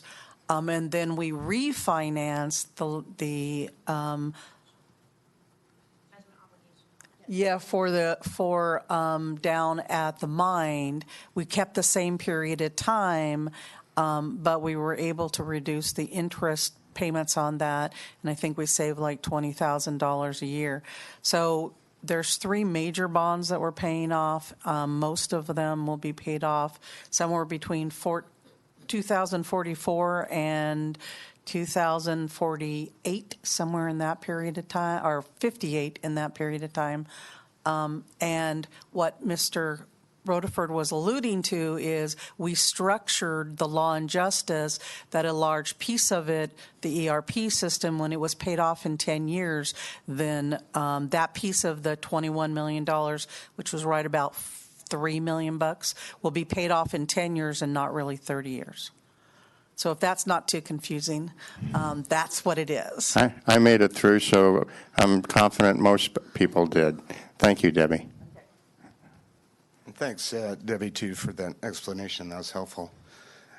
So what happened between 1819 and 1920? 3.7 million is a huge jump. Can you put that in context of the previous amounts that we've dealt with every year for the last 6 years that I've been on this board? Yeah, so, and you want to go back to that first slide, you'll see every year, last year we projected 4.2 million, this year it's 3.7. Every year there's been a projected deficit. 2 years ago, when we did our multi-year projection, we projected this year would be closer to $8 million deficit. So the actions that the board has taken over the years has greatly reduced that. However, again, as we continue to see state and federal revenues decline, this is a large portion of why this is happening, in addition to some of these others. Okay, I understand that, but you made adjustments last fiscal year, and you're projecting coming out of the fiscal year basically healthy, but now there's an additional 3.7 million for 1920? So the salary increases alone were $2.5 million. That doesn't include all the cascading effects of those. So $2.5 million, and then you have $1.2 million in additional PERS. The departmental revenues did not increase. Departmental revenues decreased. We had a $900,000 increase in general revenues, and our salaries and benefits alone went up almost $4 million with the PERS fixed payment. Okay. Well, Those are just the big levers. And- That's not all the detail Yeah. that comes in all the rest of the cost And, center. and the PERS piece is state imposed. That is going up every year. And also the realignment money percentage of what we actually spend on the services due to both realignments, the 90, is it one or two? There have been two. So there was one in the 90s One and in in early 2000. 90s, 91 or 92, and I think it was 92, and there was another one in 2011. Okay, that was AB 109. AB 109. There, thank you.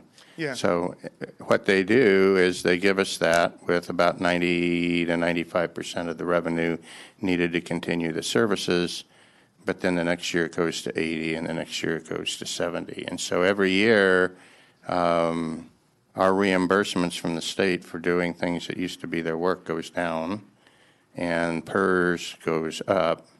And so while our local economy is continuing to grow, it's not growing fast enough to offset that. Yeah. And that's why we really need to relook at how we're providing services, where we can gain efficiencies, and where there's going to be some things that we're just going to have, I won't say we will, we may have to just walk away from, because to do the other stuff that's higher priority to our public, we just got to do it. Yeah, granted, and I concur. I mean, there's hard decisions that need to be made. You know, the projects that get funded, you know, a lot of them are very viable projects. The bond obligations is huge, and it incurs a tremendous long-term liability for the county. The state does the same thing, I mean, all over. But anyways, thank you for your time.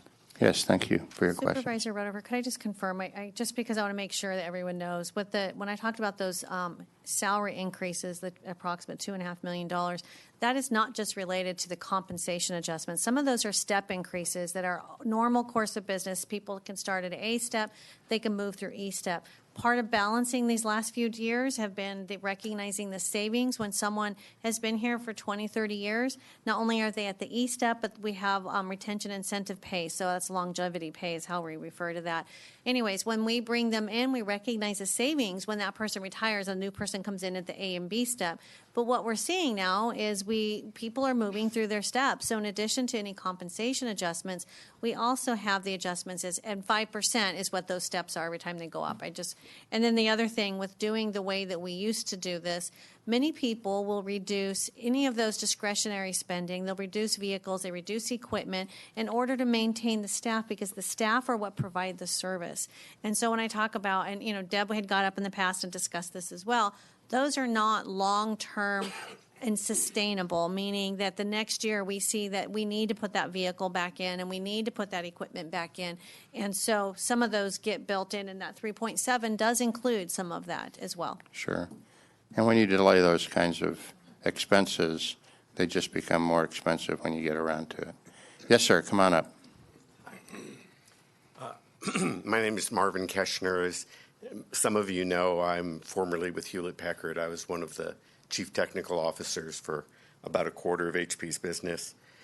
At 26 years at HP, I remember lots of recessions, lots of 20% budget cuts. I really admire your work. In business, we do this all the time, and it's never easy. It is never easy. You have made it very clear that all the easy stuff, the across-the-board cuts, that we're out of gas on that. So now it's the hard work, and I appreciate that. So I just wanted to tell one story. It's a required case study at HP. The airlines in London British Air was a private company. Margaret Thatcher decided to make it a public company. They were the worst airline in the world. They had the worst expense structure in the world. Only Aeroflat was worse in Russia. Only Aeroflat was worse. So the new management team had the task of getting their budget under control and actually making it a good airline. And they found a policy that helped them do that. And I'm telling this because we're going to have to do the same thing. We're going to have to find a set of policies to help us do that. Their policy was very simple. Unless you are directly related to serving a customer, or at most one step removed from serving a customer, you don't have a job anymore. So every department, every person, tell us how you are providing direct service to our customers, or at most one step removed. And with that policy, with that guideline, they were able to change, a million-person company. So I wish you the best of luck, and I wish us the best of luck too. But I thank you for your story. and I'm willing to help if I can. Okay, thank you. Our auditor controller. My turn. Yes, ma'am. Okay, so this is year number 3 that I've come up here.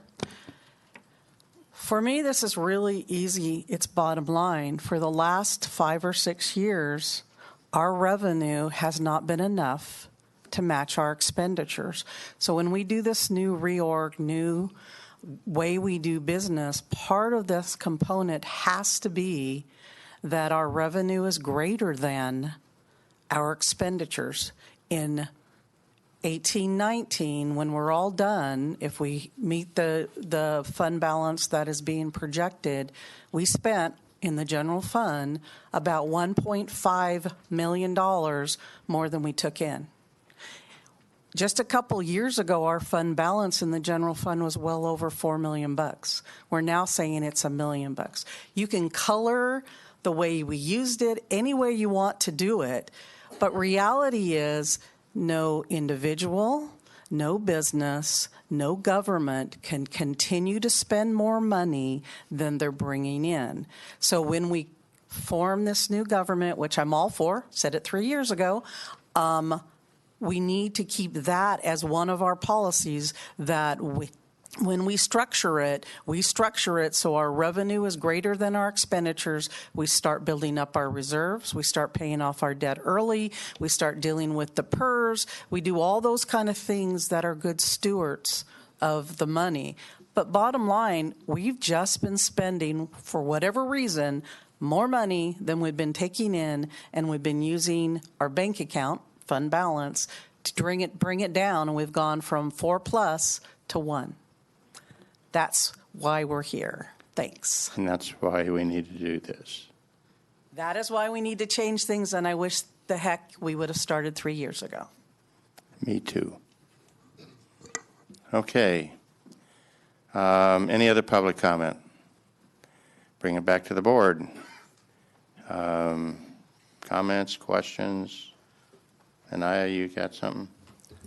I guess we'll just start off. I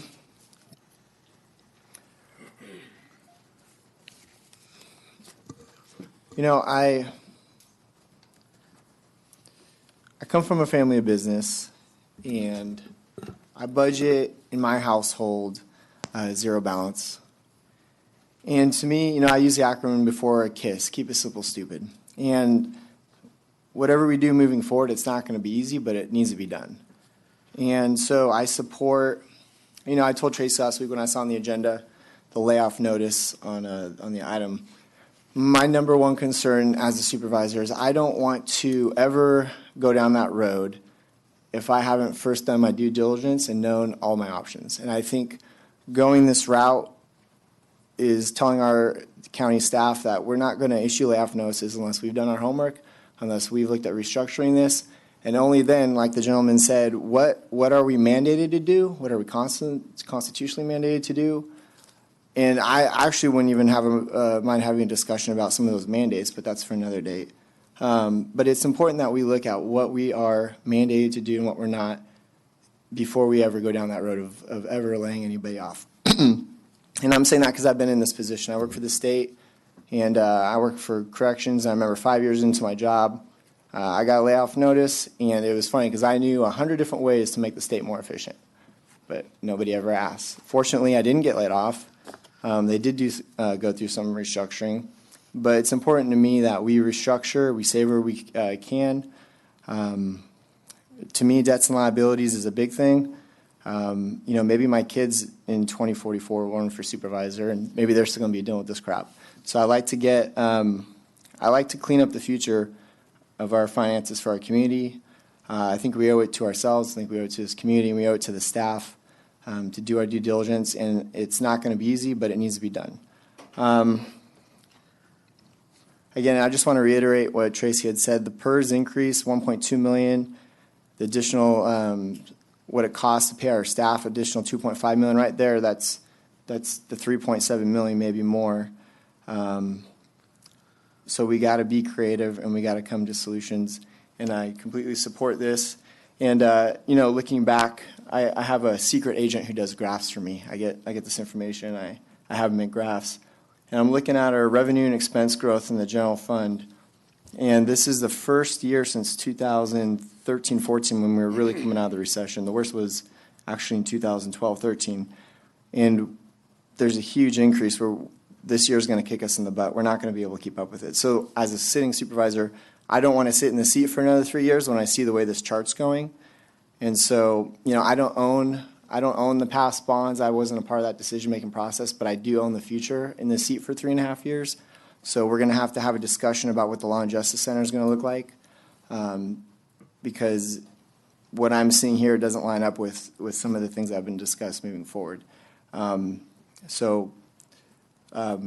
I said, the next 3.5 years, I'm here to be a part of the solution. I think this is the right way to go, and I think we owe it to our staff to do this the right way. So thank you, Tracy, for being transparent. I know you are now the new CAO, and I'm looking forward to supporting you as you have some tough work to do. And also, the department heads, you guys know what services you provide. You guys, it's not going to be easy because you see the faces of the people that you work with, and so it's going to be on you to conduct business, lay personal feelings aside, and look at really what are we providing, what are we mandated to do, and then as a board, we just need to be presented that information in a transparent manner so we can make the right decisions for our constituents. So that's what I have to say.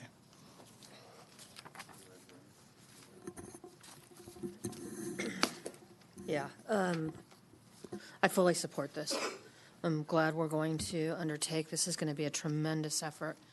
I want to remind the public that when we were looking at our projections again, if we go back 4 years ago, I believe we were looking at a $7 million plus hit, and we're now looking at 3.7, and that's largely due to the work that our staff has done and the departments have done. But now we need to go through this process. We need to look at every piece of it. I want to remind the public that while all this has been moving, I don't want us to lose sight of the emergency declarations that we've been dealing with for the last 4 years and what it's meant to the community, whether it was rimfire, drought, tree mortality. This all had a heavy cost associated with them. So I'm very, very, this is the right step. It's the right step for the public, for transparency, for really evaluating where we're at and where we're going to go. But Debbie said something, and again, we're going to have to really seriously look at this, and that's the revenue side of it. As painful as that conversation is, that's also got to be part of this discussion. So I want to thank staff. I know you guys have all been putting a tremendous amount of effort into this, and it's going to be continuing effort. It's something that we have to do. So thank you. Supervisor Campbell?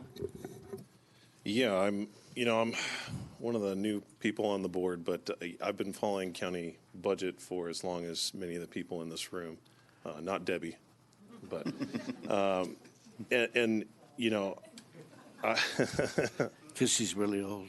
Yeah. I know, by a bunch. Would you come to the podium? Hey, No. Ryan, both of them could be our grandparents. Absolutely. Not grandparents, parents. I'm sorry, that was way out of line. They couldn't be mine. They're too good looking. But, you know, I've watched county services die a death of 1,000 cuts every year for a decade. And there has to be a point at which our revenues meet the needs of the services that this county provides. And I agree fully with Supervisor Rotifer and what others have said that this is long overdue. This is the pathway to find that equilibrium where county services are sustainable. We can't keep coming back every year and going through the same process where we have to find which child to sacrifice. We have to find that point where we can meet the needs of the community with the revenues that we have first. And I tell you, counties throughout the state, rural counties like ours, are having this exact same conversation. And they're all having to look at these hard questions and make the same hard decisions that we're making right now. And the sooner we get through this and find that level equilibrium, the better it's going to be, and the more time we'll have to focus on providing the services that the community needs, and the less time we'll have to worry about which department's going to be cut where and who's going to have to, you know, sacrifice what service for what part of the community. So I do support this plan. I think it's going to take a lot of work and it's going to be hard, but it has to be done. As others have said, I wish we had done this years ago, but the best time to plant a tree is 50 years ago. The next best time is today. So with that, John? Those are my comments. Yeah, this is the 11th time that I've gone through this, and all of them have been painful. Some of them more than others, but I do see the resiliency of the staff, the people that we have in this county to help get this job done. It's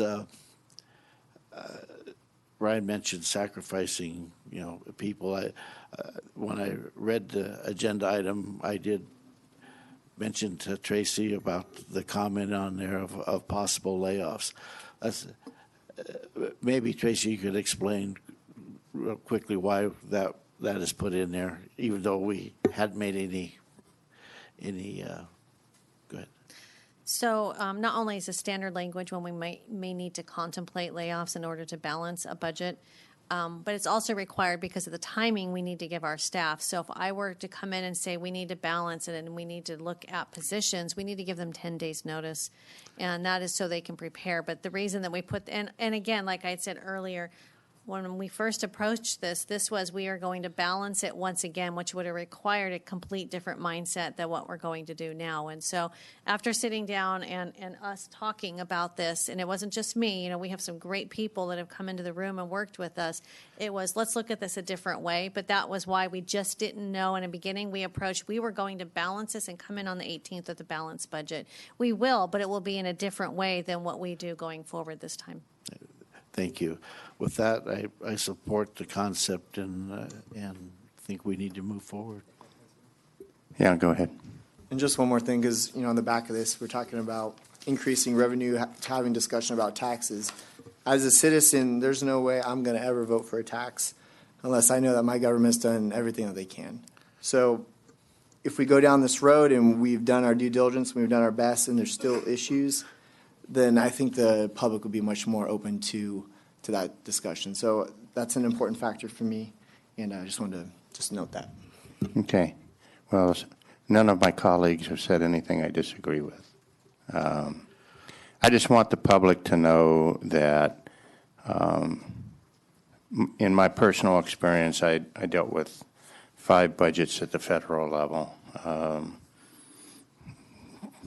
And I've dealt now, this will be my 7th here in the county. And I deal with my own budget at home every day. And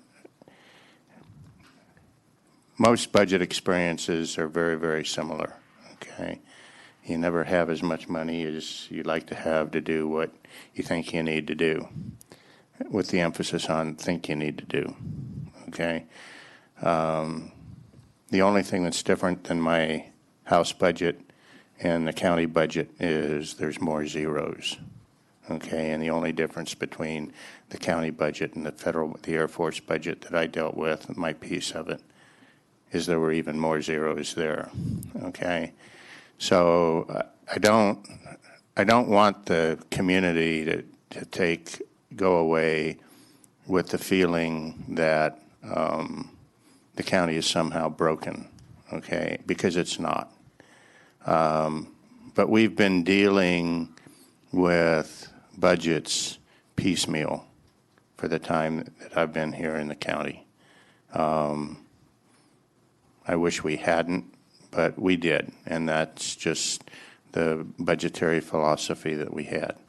And so every year we continued to have the same problem, and every year we're putting our employees into a state of worry about their potential professional future, et cetera. And we put the county people in a state of probably mild anxiety about what services are they going to lose this time around, or what level of services are they going to lose. The purpose of this is to get out of that year-to-year Band-Aid fix, if you will, on our finances, and get to something that is sustainable. Does that mean we're going to come in next year with no budget problem? Absolutely not. Trust me, we will have a budget problem next year too, but it will be more manageable if we do this right. And our employees will have a better confidence level in the fact that they're part of a sustainable workforce. And our citizens will have more confidence that they are part of a community that has a sustainable level of services. It's just really the right thing to do.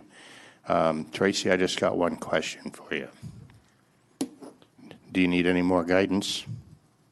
Can I make one more really quick comment? Yes. Because I think it's one more very quick comment. We have staff in the room, but I want to thank the publics that are here today and that spoke up.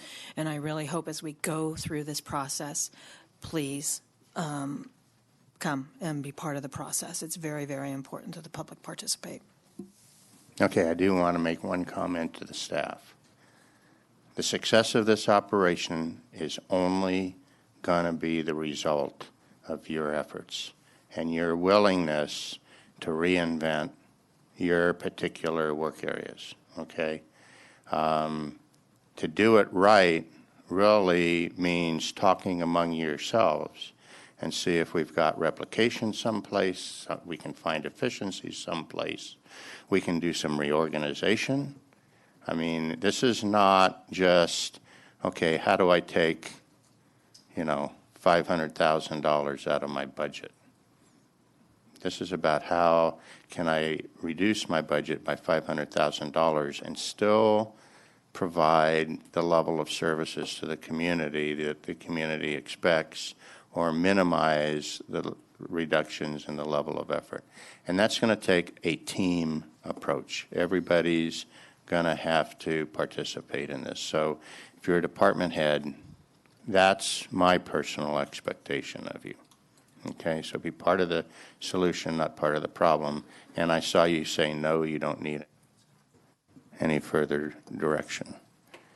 So with that, we're going to take a 10-minute recess.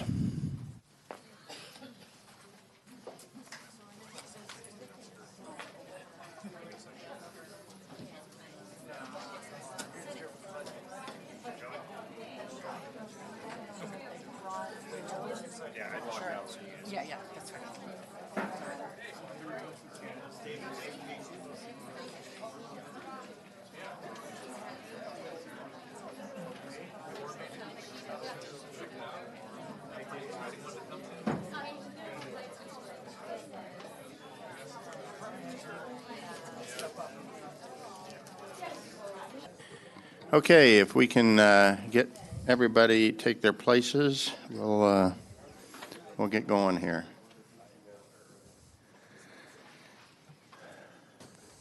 There's one. Okay. So I'm going to reconvene the Board of Supervisors. And will the clerk of the board please read our 11 o'clock appointment? This is a presentation and status on the State of California's 2016 National Disaster Resiliency Competition Grant. Programs. Mrs. Frank. Hey, good morning. As your board is aware, staff has been before you regarding the National Disaster Resiliency Competition before.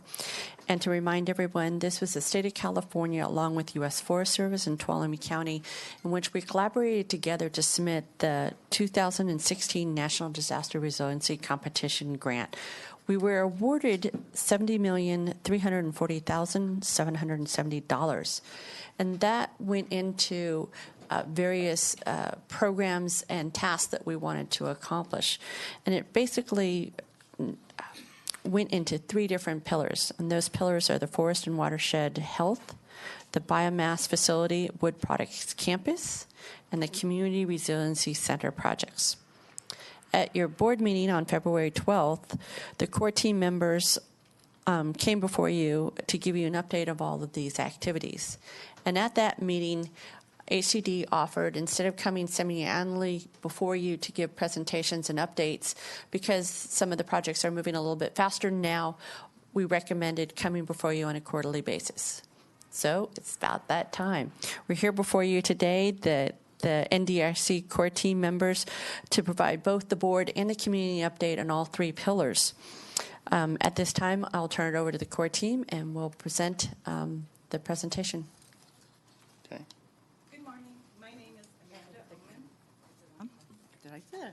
Good morning. My name is Amanda Oman, and I'm with the Department of Housing and Community Development.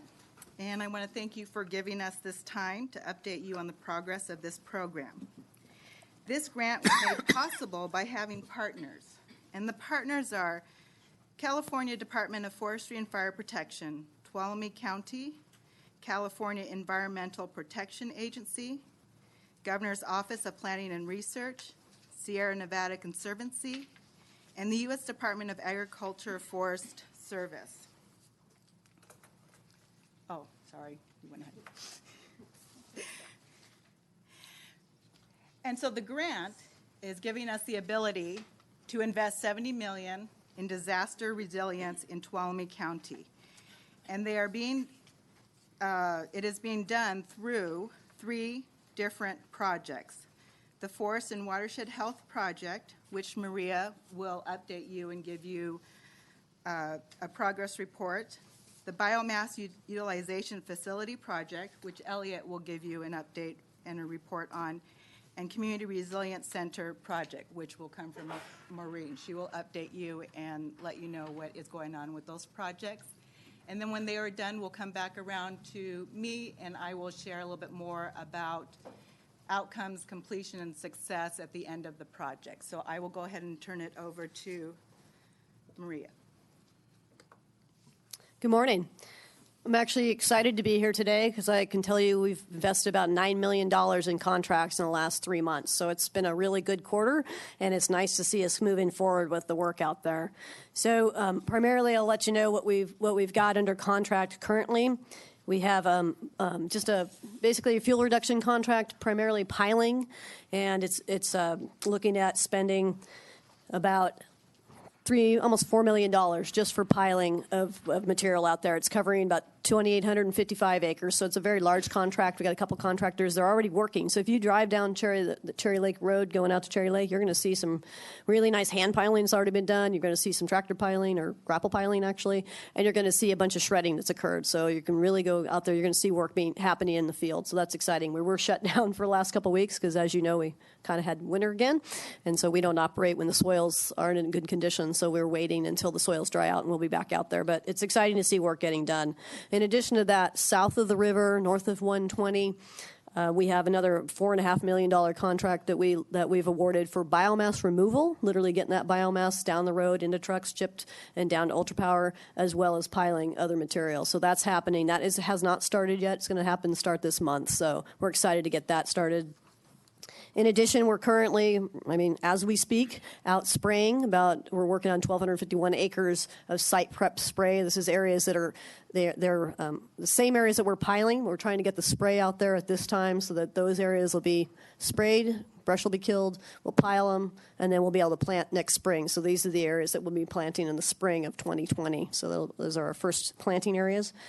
And again, that's about a $500,000 contract.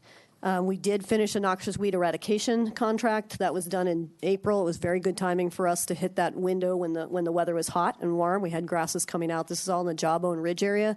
It's primarily designed for deer habitat enhancement, but it's getting rid of noxious weeds out there, and there's unfortunately several thousand acres of those out there. So Medusa head is our primary target, but there's Italian thistle and several others, so that's all happening.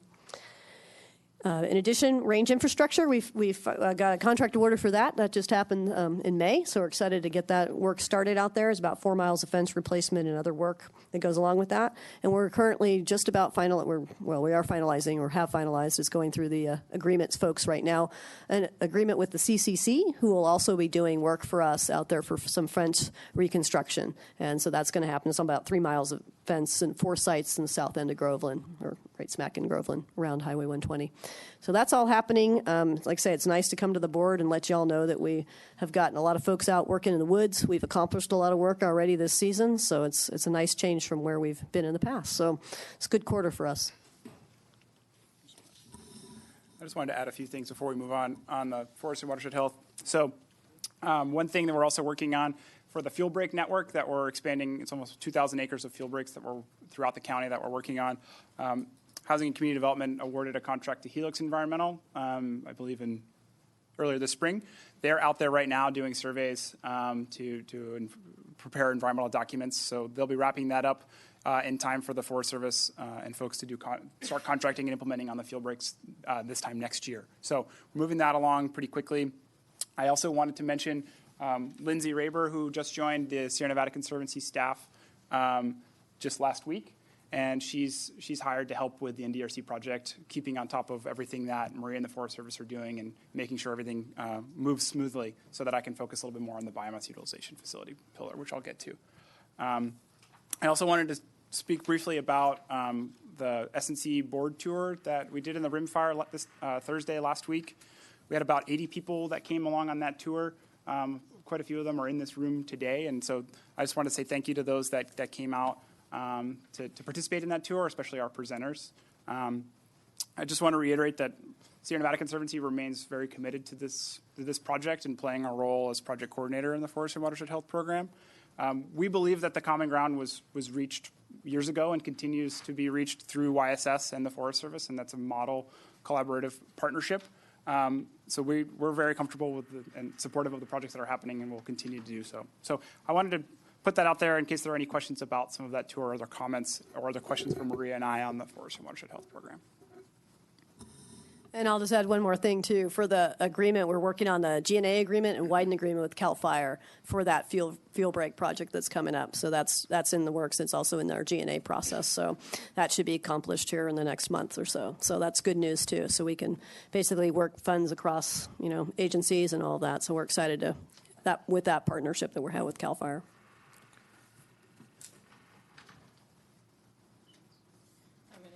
Actually, just want to make a quick comment. I was on the tour, and this is really important for this board to understand because I will be at the Sierra Nevada Conservancy board meeting on Thursday.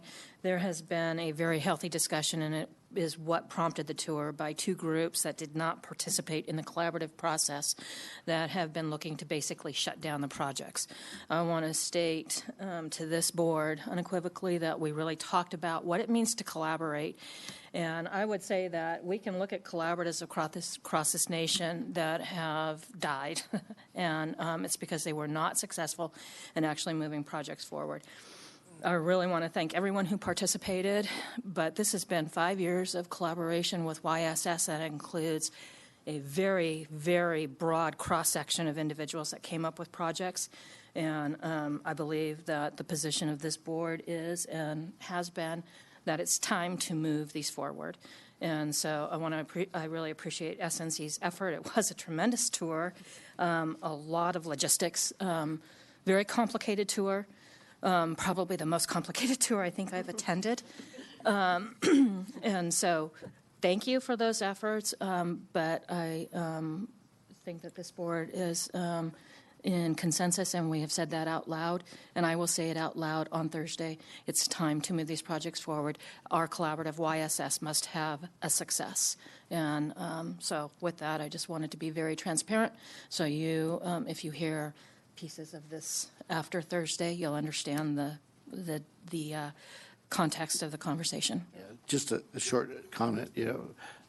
It's been a while since we got this money, but it is really good to see that we actually have projects available that are going to go forward. And just to echo Sherry's statement, I think we've really worked hard to try to work together to get something that everybody is happy with. And been here doing this 11 years. We're never going to make them all happy, but we got to do our best. So thanks for the effort.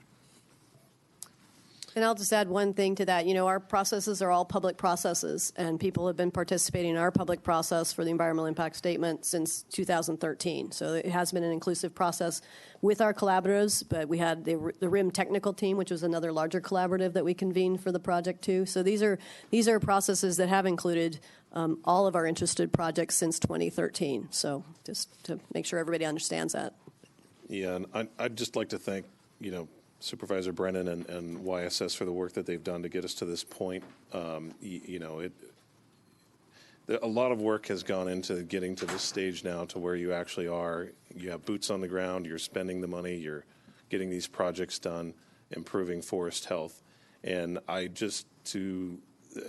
heard of the groups that, for whatever reason, are in opposition to certain elements of this, and it would encourage anybody to educate themselves, contact us, the board, contact you, to get more information about what is actually going on in the forest, and that it really, truly is something that's beneficial for everyone involved. It's pretty rare that you get an agreement like this to where it's really working for the forest. It's working for the counties and at the federal level. So, I think there's some misinformation out there, and I would just encourage people to really educate themselves before they, stand up in opposition to something.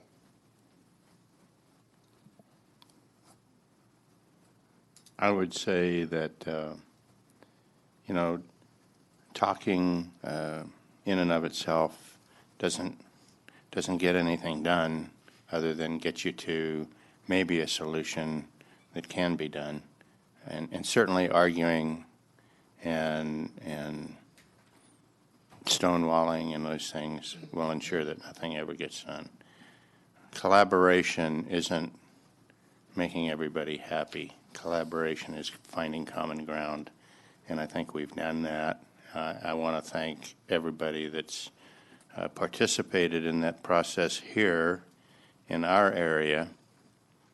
It's very important. We saw with rimfire what can happen if you just have a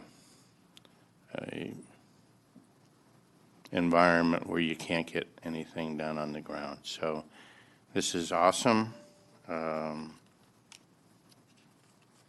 Keep up the good work is what I would say, and let's keep the collaborative process going, because this isn't the only work that needs to get done. This is the first step in the right direction. Maybe 2 steps or 3 steps, I don't know. But there are more. I guarantee you there's more steps. And as fast as we treat the ground, stuff grows back. So, this is not something that we're going to stand on a mountaintop and declare victory. This is something that is a constant process.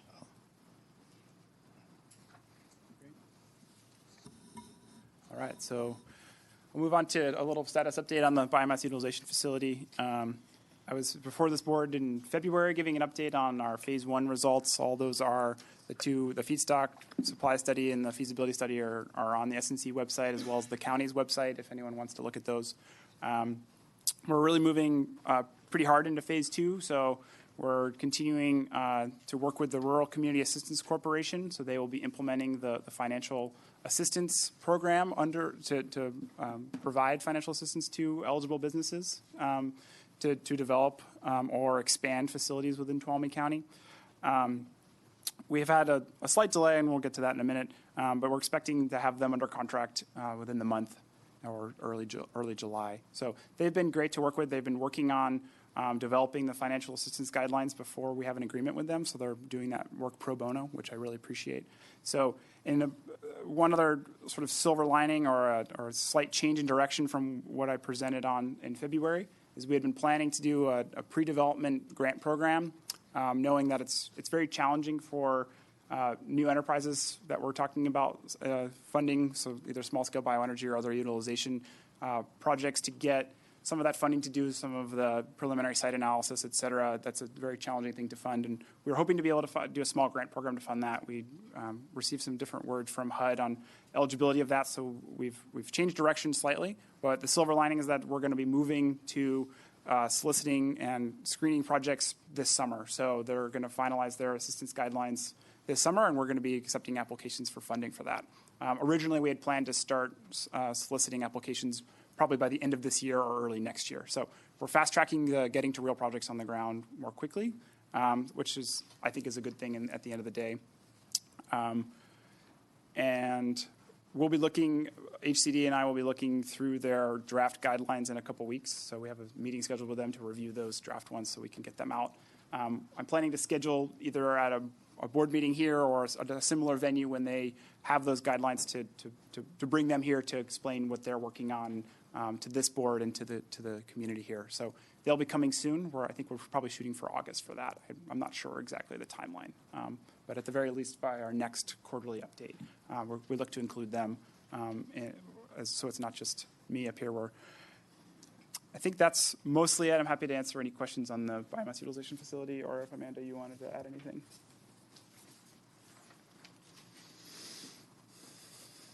Anybody? I have a quick question. On Partners Develop, so you have 3 people interested who are going to be going through that process? Or on Partnerships developed. Or am I misreading or misunderstanding that? That I'm trying to, those aren't, I'm trying to think about what that number is. I think that has to do with RCAC that we're working with and some of the other, I'll have to figure out what that number is because I don't know how it got there. But I'm still in communication with other folks that are tracking this. So I have probably five different enterprises that are still interested. So I'm continuing to be in contact with them. So it's in a few months at that point where you'll be bringing them to discuss their options? I think when we start screening, RCAC will work more directly with them first before we'll have to go basically do a review process to see if they're eligible and kind of making sure the project is feasible before we approve them. Okay. And at that time would probably be when we would bring them in to discuss. Okay.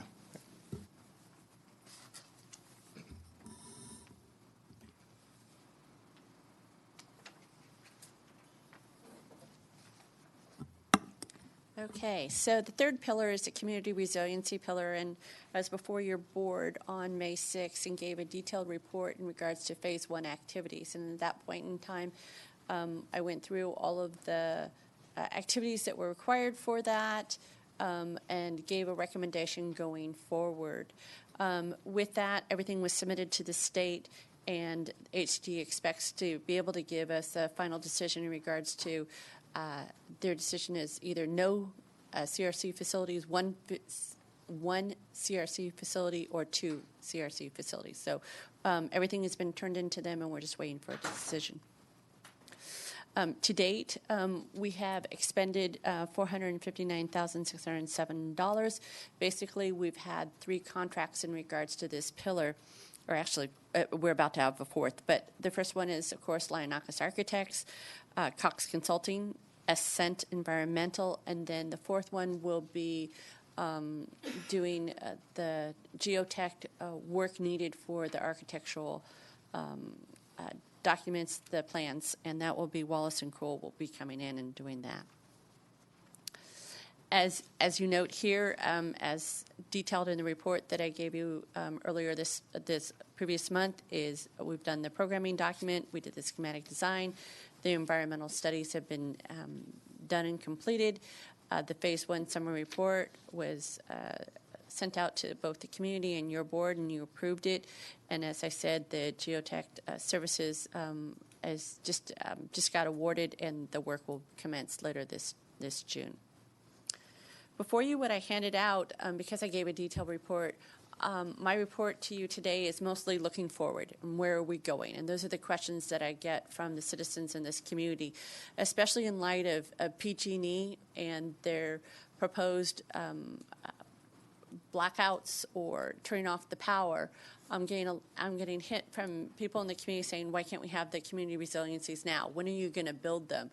You know, they're looking for a safe place to be if the power goes out. So I thanked them for their support and just told them that we still have a lot of work before us. So the sheet I handed out to you is the same sheet that was handed to Housing and Community Development in regards to the activities that will be needed to be accomplished in Phase 2. So in the month of June, you know, we're looking at getting authority moving forward with the project. We're looking at geotech work, as I just mentioned, being done, and then starting in on their appraisal services and working on Phase 2 contracts with Lionakis and Cox Consulting. In July, we'll be continuing working on the geotech work, and of course, the appraiser will start in on the the 3 properties that we're looking at. Even though some of the property is going to be donated towards this project, we still need to get an appraised value for them. In August, then, work will commence with Lionakis on the design development and the plans and specs. We'll conclude the appraisal work, and we'll start working on the agreements and title for the donated property and the property that we're going to purchase. In September, again, we're going to continue working on the design development, and we should be able to conclude the property acquisition at that point in time. From October to March of 2020, we'll continue working on the design development and with Lionakis architects in the community. Then March 20th through September of 2020, final plans and specs will be completed. We'll obtain the services of a construction management firm and finalize all of that. Then September through December, plans and specs will be reviewed and all permits will be obtained. We anticipate going out to bid in January for the project with award happening in April 2021. Construction is then put from April to June of 2022. That gives us 1 month to do a building shakedown and setup, and the building will be open and operational by August 2022. It's aggressive.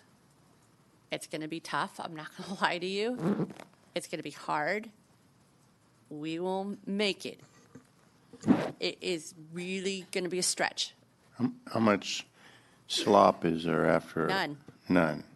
I mean, I'm up to the deadline of September of 2022 right now. Just telling Okay. you. Staff will do. That's the point I wanted to make. I have pinned this down as much as I could. I've tried to overlap things as much as I could. I just need to know that there'll be things coming to your board for approval and things that will be happening that we will need to just make sure that as much as possible expedite things, because I don't have any, that's why I did this now, to know how much time I had. I got it. That was my question was not just directed at you. No, understand. Any questions? I know you can do it. I have confidence in you, Mo. It's not okay. I hear you. Okay. So now we'll come back around to me. Okay. CD. And what I will share in how we view completion and success is that the completion and the expenditure of the funds, the federal funds, so the $70 million, and let me back up. It is a great undertaking to take $70 million and invest it in a community. And we have been very appreciative of Tuolumne County, SNC, and the Forest Service, and all the other partners, CAL FIRE and the governor's various offices, to really assist us in trying to do that and make sure that by June 30th of 2022, all of the funds, the $70,359,000, is spent in Tuolumne County. That's our goal within these 3 projects. So yes, it's aggressive, and we are moving forward. I will back up a little bit to where Elliot was explaining about RCAC and having us to sort of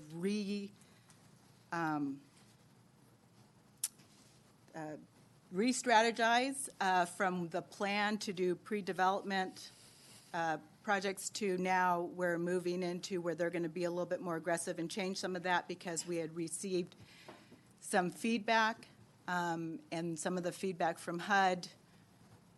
We delayed a little bit and given that SNC, which did delay Elliot to be able to go forward. So we really appreciate that Elliot and Patrick have been working really hard to not let that delay keep us from continuing on in the program. So in the completion and success, it's not just the money being spent, but what we need is to meet national objectives. So for the Forest, Health, and Watershed Program, the urgent need is met by restoring the forest and expanding protections to local communities. The BUF is providing jobs primarily to low to moderate income Tuolumne County residents, and the CRCs are providing eligible CDBG services in Tuolumne County that benefits low to moderate income area residents.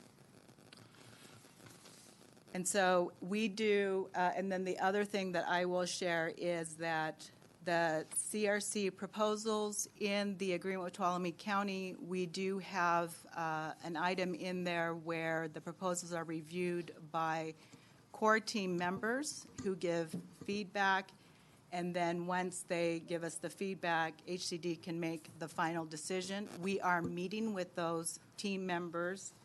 It is Louise Bedsworth, she is at Strategic Growth Council right now, but she was representing the Governor's Office of Planning and Research.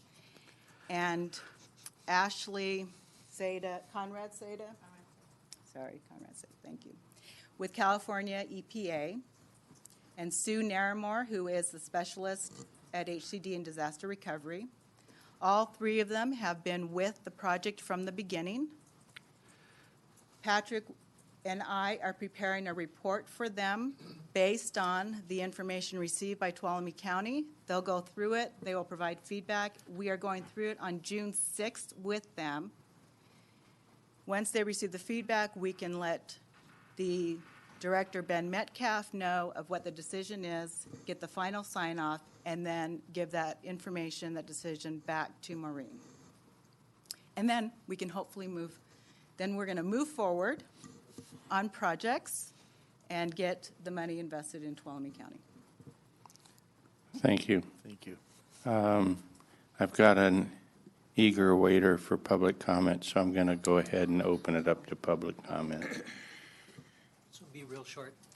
John Buckley, wearing 2 hats, CSERC and YSS, and just some praise, because it's always good to be able to say good things. One, in terms of YSS and the amount of work that the Forest Service is getting contracted and the SNC is getting contracted, it's broad. It's incredibly supportive in terms of the entire makeup of YSF feeling this is good, it's about time, and we're enthusiastic. Second, thanks not just to SNC, but to the state agencies that have been involved. I know it's easy at times for a county to look and see things at the state level and feel frustration or whatever. All of the efforts that I've been seeing from the state, especially Elliott, SNC, Angie, many of the others, they are scrambling to do all possible to be effective here. And again, on behalf of YSS hat, I strongly praise that. that. Next is I think you're already aware, but Liz in particular with the MSA agreement, the coordination with YSS and all that, you really have a valuable asset there, someone that has the trust of everyone within YSS, and it's a great partnership so far, which I was able to share on the tour the other day. Last is thanks to Sherry for stepping up and helping to rebut a lot of the complete misinformation and wild claims that were stated up there. It was so frustrating, especially if you had to ride around in the van with the lead person who on that all day. However, I will share, it just turned out well that I was in a seat with two of the key SNC board members and had a tremendous opportunity to share the collaborative agreement from YSS across the full spectrum, timber industry, environmental groups, county, all these interests in support for moving forward. So there's a lot of praise there. Instead of focusing on where there's disagreement, YSS and the county and SNC and the state are all focusing, and the Forest Service are all focusing on where there's agreement. Let's move forward. So a lot of praise. Please recognize that with the state folks you're dealing with. Thank you. Thank you, John. They're not all bad. I don't usually talk this much. I think this is great. I think most of the people in the county don't know enough about what we're doing. We need to do a little bit more publicity. Could we publish some maps, get some newspaper articles, something that tells our community that, hey, there really is stuff happening. We're not ignoring you. We really recognize this is urgent and we're moving. Thank you.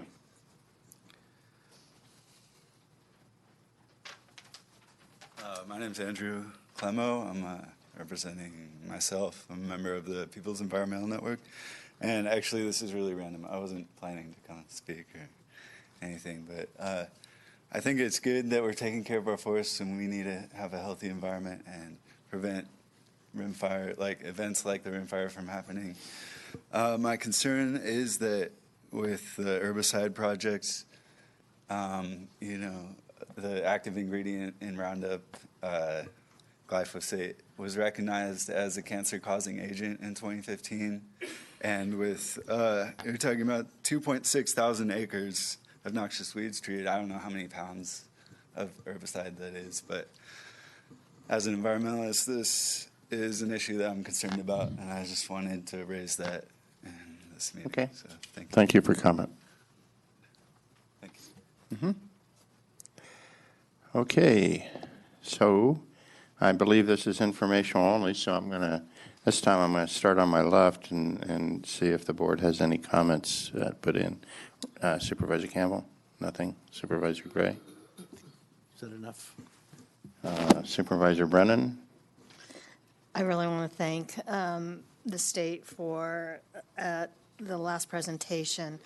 I wanted to understand what completion and success was, and I heard it. It's the expenditure of fund and then these pieces happening. And I appreciate the fact that you're listening when we talk about timelines and how now the buffers are gone.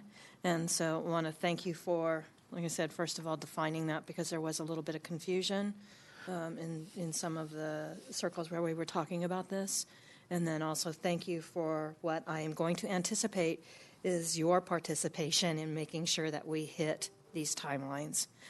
Because, like I said, we all recognize that all of the buffer, any buffer that we had, is gone. So thank you.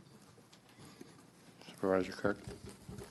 You know, being new, 6 months into this and knowing everything, you know, I think I made the comment back in February or March, it's probably my third or fourth board meeting, where I said, this looks like a waste of money. This is ridiculous, the bureaucracy involved. Well, I'm realizing that just like we have our hands tied, sometimes you may have your hands tied as well. This is money that we're getting from the feds that you guys are controlling and dishing out to us. And so my stance on it now is, look, we have this money coming. Let's do the best we can with what we got and make this work for our community. And so I think it's just important, and I think you guys get it because you've been here a few times. It's just our, not anxiety, but our willingness to see this succeed. And just so you can feel that presence from us, but then also bring that presence back to the people that you have to deal with, because I don't think we want to waste valuable, I don't know if you listen to the budget meeting, but valuable resources and time on stuff that's not going to pan out. So, you we have groups like John Buckley. We got people who are completely supportive of this, which is a great thing. It's something that we can put as a success. I just really want to see it happen. I don't want to say I was that supervisor back in those days where these things didn't pan out. And it's not about pride for me. It's about doing the right thing and getting it done. So thank you guys for working hard, doing the best you can to make this happen, and working with Mo, who is losing her mind every time I talk to her because she really doesn't want this to fall through, and neither do we. So we support you guys, and if there's something we can do as a board collectively to make that, if we got to go up to Sacramento or go to, knock on Trump's door, hey, let me know. I doubt that would happen, but we're here to support you guys and make this happen. So thank you. Supervisor Brennan. Yeah, and that's kind of the last piece that I wanted to get at is that we'll look forward to continuing these updates, but those for the individual pillars that are responsible, again, because we don't have any latitude on time, we're anticipating that you will be reaching out to us if we see, some conversations going on. Again, it's difficult when we have HUD on this side, HCD on this side, and we're trying to get everything to work and get that, very big square peg in the round hole. So I am assuming that you will be reaching out to us early and often if we see some challenges with the timeline. And again, not to beat up on anybody, but we're at a place in time where we've said if we need to reach out to our legislators to get some clarification on definitions or whatever the pieces are, we want to engage quickly. Thanks. Okay. Go ahead. I'd just like to respond to the public comment, if I may, about the Sure. herbicide use. So for the noxious weeds, we actually are applying very specific herbicides for those weeds. So, for instance, the herbicide we actually sprayed this time was clethodim, and we're targeting just those type of weeds. So it was grasses, as it was Medusa head. So we're trying to be very thoughtful. We're trying to use as little herbicide as we possibly can, but we know really the only way to deal with that, Medusa head in particular, is to spray it. And so, but it's not this broadcast spray of glyphosate or whatever. We are very thoughtful. We're using 4 different types of chemicals that are very specific to the weeds that we're treating. So I just wanted the public and the board to know that that's the plan for the Forest Service. Sure. And I'll just close by saying that it's easy in a process like this. I've spent way too much of my life in the government. But it's easy in a process like this to get anxious and even frustrated at times. And I think there's been some expression of both. But I just want to thank the state of California for selecting Tuolumne County in the first place. I just want to make sure that we get to success on this. That's the big thing. And so I want to echo what several of my colleagues have said. This board, can be players in this. We can be a resource. We're not just sitting here going, gimme, gimme, gimme. We can be a resource to that success. Okay? We have connections with state and federal legislators. We use them on other things. So we can't engage effectively or not. We can't engage at all if we don't know that we can be of help. Okay? And we certainly can't engage effectively if we don't know how we can be of help. So please, as we go through this process, we just got done talking about teamwork in our budget session. Let's all be part of this team. Let us help you do what you're doing very, very well right now. So that would be my closing message, and I want to thank you all for taking time out of your very busy schedules to come here and get us up to speed on where we are right now. So thank you very much, and with that, I think we'll go to our next agenda item. Thank you. Okay, so yeah, for those that don't have an update, item 8 has been pulled. So would the clerk of the board please read our item 9 on the agenda? This is consideration of approving the ordering of special assessments against various parcels within the unincorporated Tuolumne County to be collected in the same manner as ordinary property tax from paid administrative penalties and abatement costs related to code compliance cases.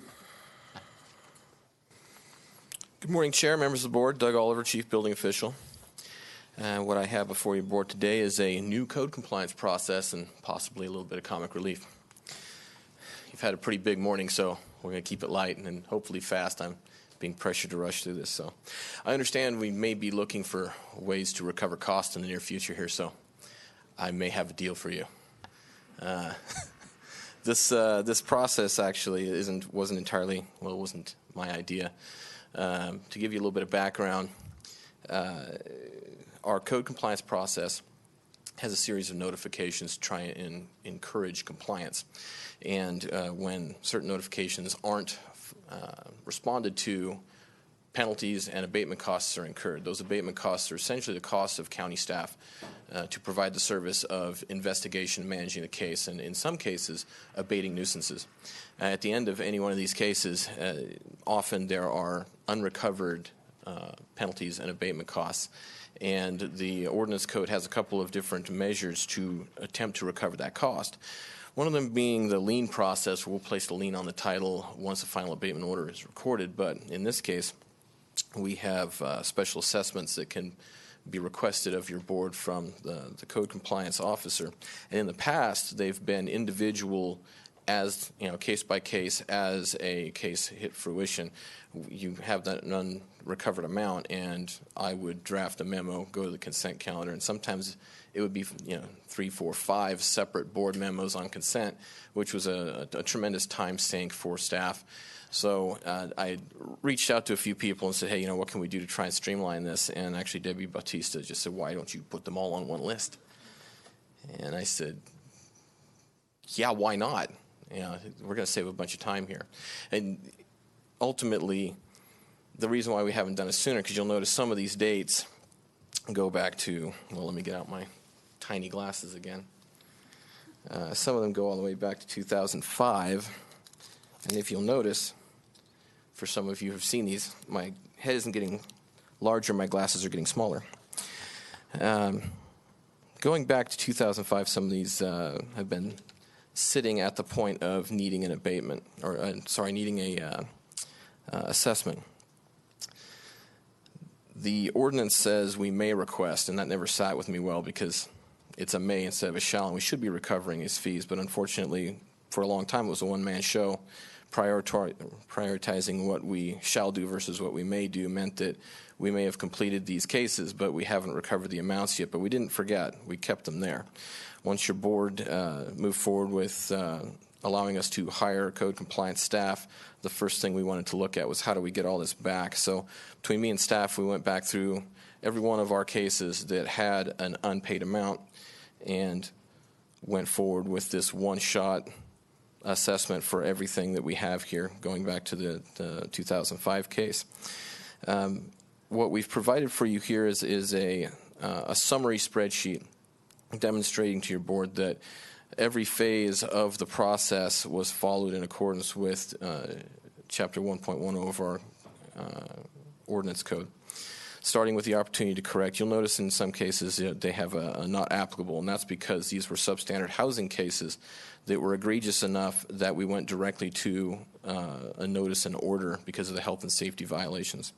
So you will see that in some cases they've gone through that and directly to final abatement. In some cases, if it was a summary abatement, we have one of those here on near the bottom of the page, B16110, was a summary abatement, which is a unique process where it's so bad that we move forward and abate it and then come back to your board to justify that we acted in the best interest of the community. Just as a brief note, there's a few very large amounts here at the bottom of the page, the last two specifically with no legal address. Those were illegal cannabis cultivation sites that under our new fee structure, those fines and abatement costs were specific to those grows, and there's been no collection. So the big question would be, how are you going to get $2.7 million out of a 5-acre lot? Well, you're not. This is part of the process of cost recovery. We'll be working with county council on these larger amounts to seek other means of trying to get that collected. And with that, is there any questions? Just you mentioned some of these go back quite a long ways. We don't have any issues with statute of limitations on collecting of this. That's not something I looked at, but I can see if one of my attorneys is available, if they looked at that or not. Doug, did you happen to run this by Chris or Carlin at all?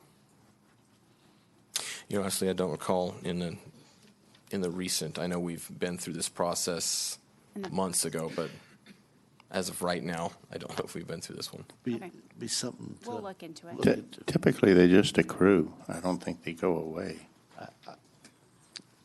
But here we go. We may have an answer. Here she comes to ruin my day. All right. And here she comes to save the day.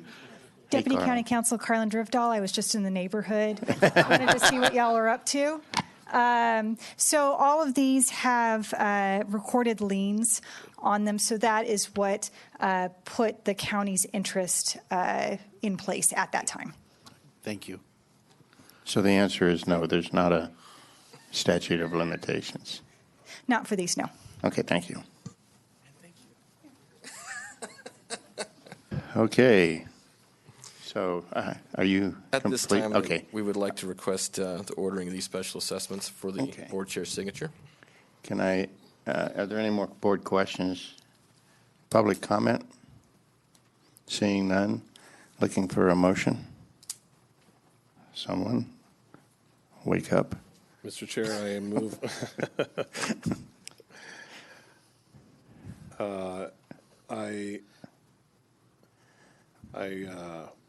Move on staff recommendation. Yeah, I was trying to find it here. Well, I move on staff recommendation. Second. Okay, I've got a motion by Supervisor Campbell and a second by Supervisor Gray. All those in favor signify by saying aye. Aye. Opposed? Abstained? 5-0. Thanks, Doug. Would the clerk please read item number 10? So this is consideration of adopting a resolution calling on the state of California for the immediate abandonment of the high-speed rail project and request that any remaining state funds be redirected to local programs such as improving road and infrastructure. Good morning. Kim McFarland, Assistant Director of Public Works. Did you want me to go through the staff report then? Sure. Okay. Real quick. Sure. So on March 12th, 2019, the Kern County Board of Supervisors adopted a resolution calling on the state to abandon the high-speed rail project. On April 16th of this year, the board chair requested that staff prepare a similar resolution and to be brought to this board. The California high-speed rail project passed by voters in 2008 was intended to link San Francisco and Los Angeles with eventual extensions to Sacramento and San Diego, totaling approximately 800 miles. This would be a rail line connecting major state hubs with up to 24 stations. And according to the High-Speed Rail Authority, when Phase 1 of this was completed, electric high-speed rail passenger trains would transport passengers from San Francisco through the Central Valley to L.A. in less than 3 hours at speeds capable of 200 miles per hour. Voters authorized almost $10 billion in general obligation bonds, of which $7.5 billion was allocated to the system's planning and construction. In 2010, the authority received $2.6 billion in funding through the American Recover and Reinvestment Act to begin planning and construction. In 2011, the authority received an additional $929 million in federal grant funding, bringing the total federal support to $3.5 billion. In addition to bonds and federal grant funding, the authority receives 25% of revenues from the state's cap-and-trade program, resulting in $1.7 billion as of December 2017. In total, the authority has secured $12.7 billion in funding and has identified up to $15.6 billion in possible future funding.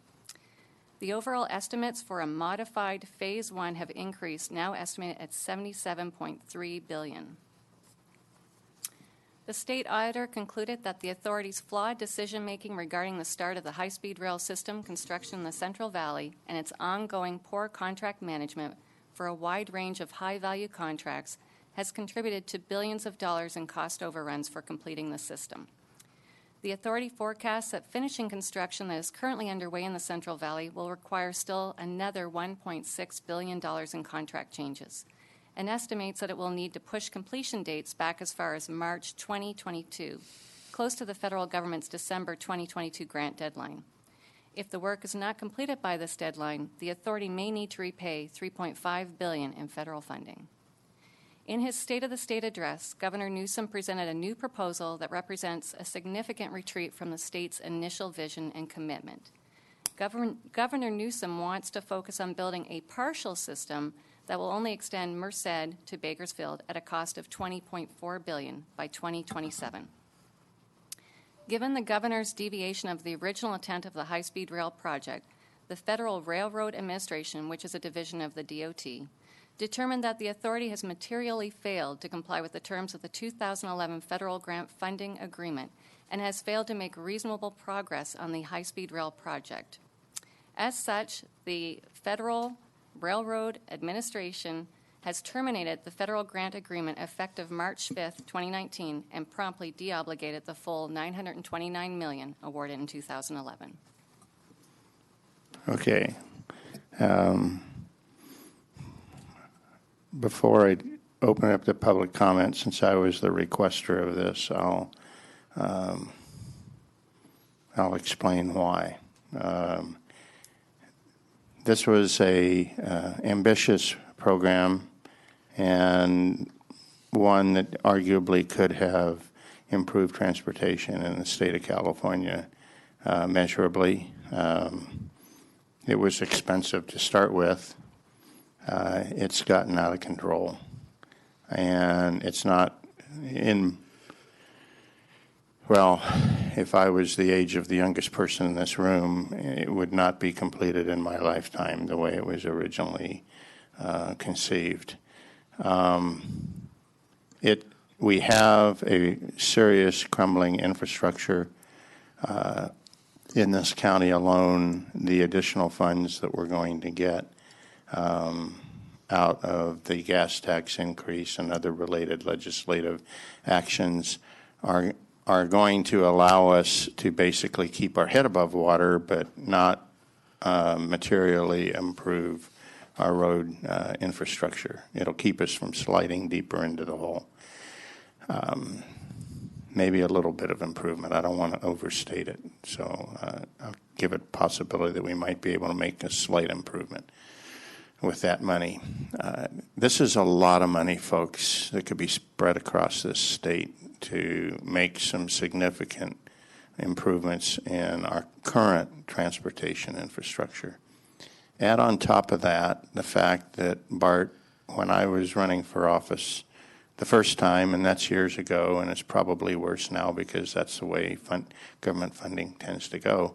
But when I was running for office the first time, it was Bart was running $250 million. It was being subsidized by the state by $250 million a year, okay? And it was about, if I remember right, $1.5 billion in the hole in keeping their current trains and rails safe. They're going to have to, they're aging and they're going to have to be replaced. Now, I don't know what they've done to fix that in the interim, but the bottom line is I've lived on 3 continents in my life, and I've been in a lot of countries, and I've used a lot of public transportation. And it's not cheap for the government to run those programs. They're all subsidized. And so this one is also going to be subsidized. So not only is it going to cost to complete it, but it's going to cost the state of California every year to operate it at some level, and I don't know what that is. That might be justifiable if the startup costs were controllable, but I don't see any evidence of control mechanisms that are going to be effective in this project. And I just would like to see the money provided elsewhere. So that's why I asked Kim to bring an item forward to the board. And with that, Supervisor Gray. Yeah, just a quick comment. You know, the concept may have been great, but it would seem like it would have been more logical to transport all these people between L.A. and San Diego versus through the population area where there's the least amount of population. and could have probably been far on its way by now. The thing that I always have to think about, in order to get a train station, I need to travel a road. And if that road is in no shape for me to get there, what good is the train? And, it's the cart before the horse. So, I support it. I think Governor Newsom was honest in his statement, and we need to move on. Anybody else before I open up to the public? I have some comments, but I'll wait until Okay. after public comment. Let's open it up to public. I actually came here this morning for this one. I personally completely agree with you guys. The project's a mess. It was ill-conceived. It's really being badly done. It's a waste of money. I have an issue with whether our Board of Supervisors should take a position. We have elected representatives to our state assembly. We can write letters to our governor. We're in the position where we're trying to build a relationship with the state so that we can get extra money, more money than perhaps other counties might get per population, for our roads, for our fire safety, for fire equipment and things like that. I can't see that this is going to be an effective way to build a relationship with the state, with the legislature, with the new governor that's going to really benefit our county. It seems more symbolic to me and not likely to have a positive outcome. Okay, thank you.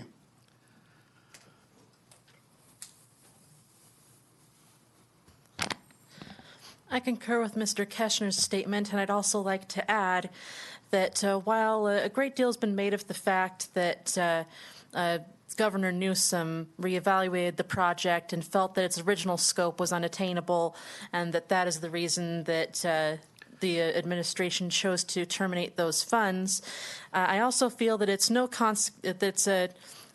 inconsequential that the announcement came one day after California chose to oppose the state of emergency that was declared shortly before that period. I feel that this act is a deliberate attempt at a political retaliation, and that our board has no business legitimizing that act, that attempt to reclaim almost $1 billion that was previously earmarked to us through legitimate processes by Congress. I believe that there is no real state of emergency at our southern border with immigrant refugees, but I do believe that there is a current crisis with our shifting climate and with our economy, especially in the northern part of the state. I believe that the completion Ma'am, of yes. I'm sorry.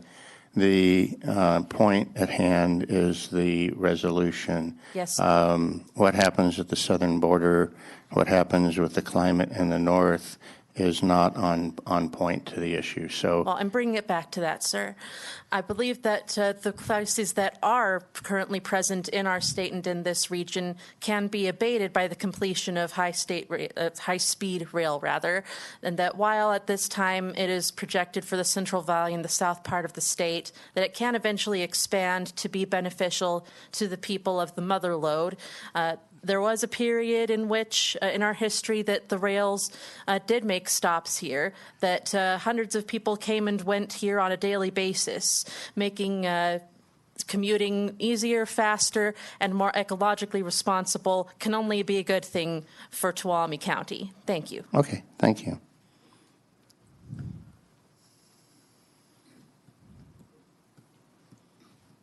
Well, whether we like it or not, this project was approved by the voters, and I oppose your taking a position on this, and I think it should be fought at the state level, and it's not really an issue for us to take a stand on. Okay, thank you. Any other public comment?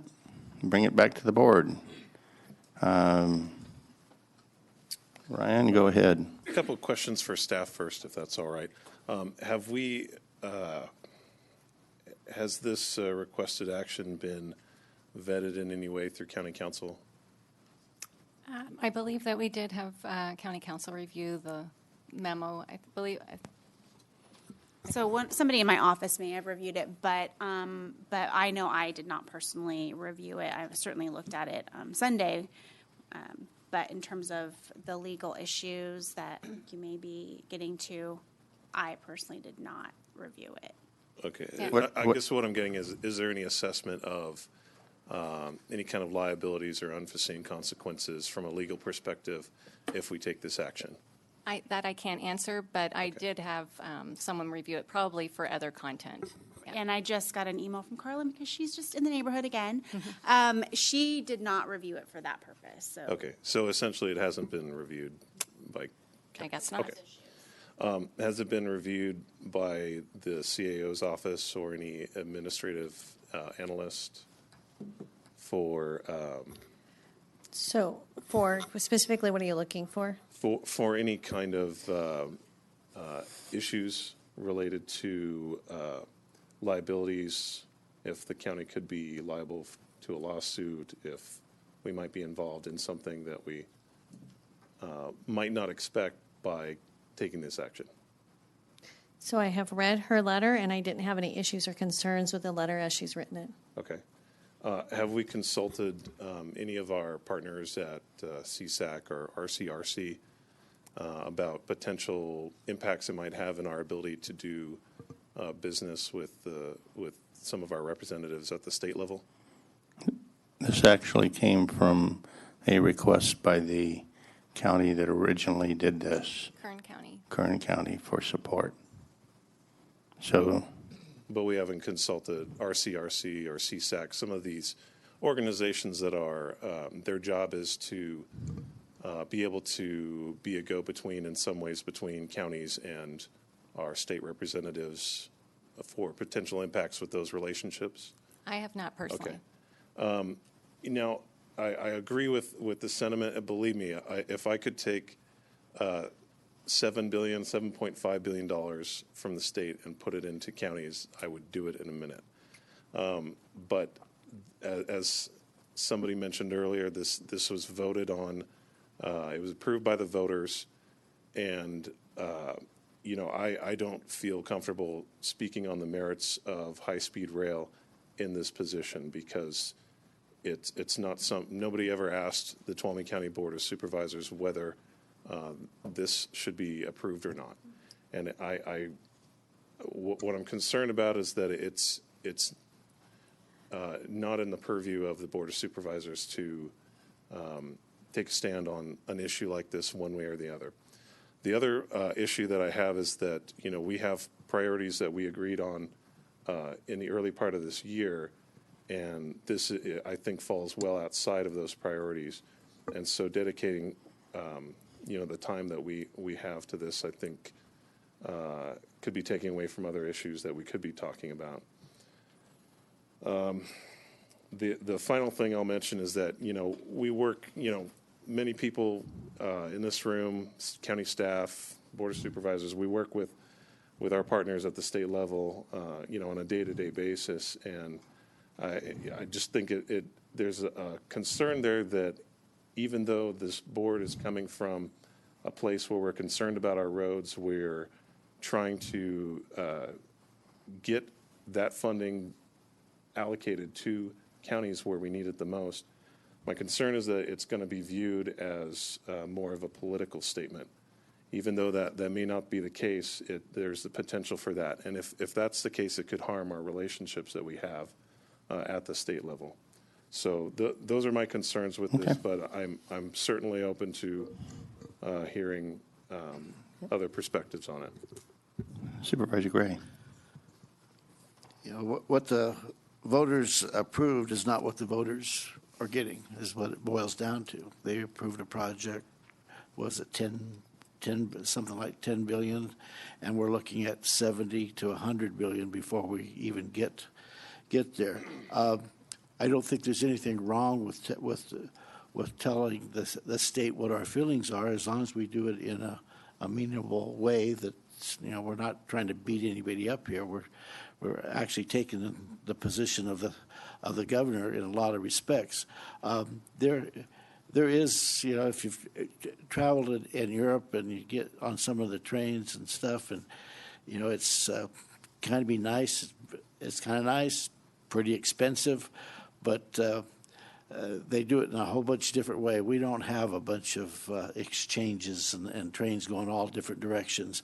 You know, this was pretty much from point A to point B solution, and I believe if we state our point as a board, what we would like to see that money being spent on is okay. We're not trying to kill anybody over this. We're just I'm trying to make a point that I see the money be better spent on the needs that we have right now.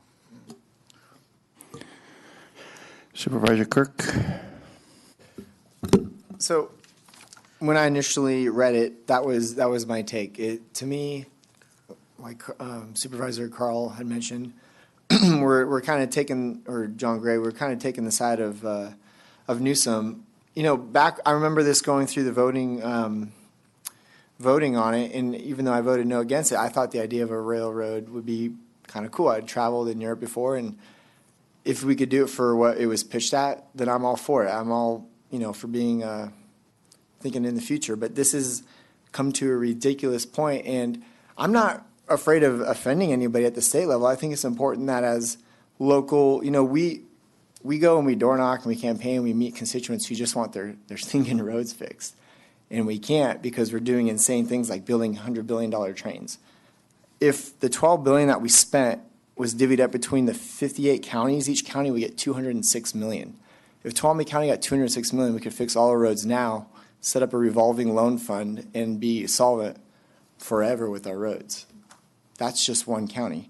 If we spent $27 billion, which is where we're headed, we would have $465 million in Tuolumne County. I could run for president after doing that. But guess what? We're not heard at the local level. Instead of, I won't even go into all the details, all the information I've read about this train. So for me, I completely get what Supervisor Ryan's saying. Is it really going to have much effect? I don't know. But if every single county in California got on the same train and said, look, we would just rather have that money at the local level and do what we can do at the local level, I think that would send a clear message. And I'm not afraid to send that message. So I completely get Ryan's point of view. I guess I hadn't thought into it that much, but even after hearing that, I'm still fine with supporting this. And I'm glad, I stand far apart with Newsom on a lot of issues, but I'm glad to see him take some stances on things such as this railroad. And I think it shows, the ability. I mean, think of Newsom. He's probably going to run for president someday, and he's stepping up to all these people saying this is ridiculous. And I think it's okay for us to say the same thing. So I support it. Okay. Supervisor Brennan, you got anything? Yeah, I just would add that I think it is our job to respond. John, Supervisor Gray mentioned that this has gone far beyond what the voters voted in, and I do hear from a number of constituents. But it's also our job to respond respectfully, and I think this does that.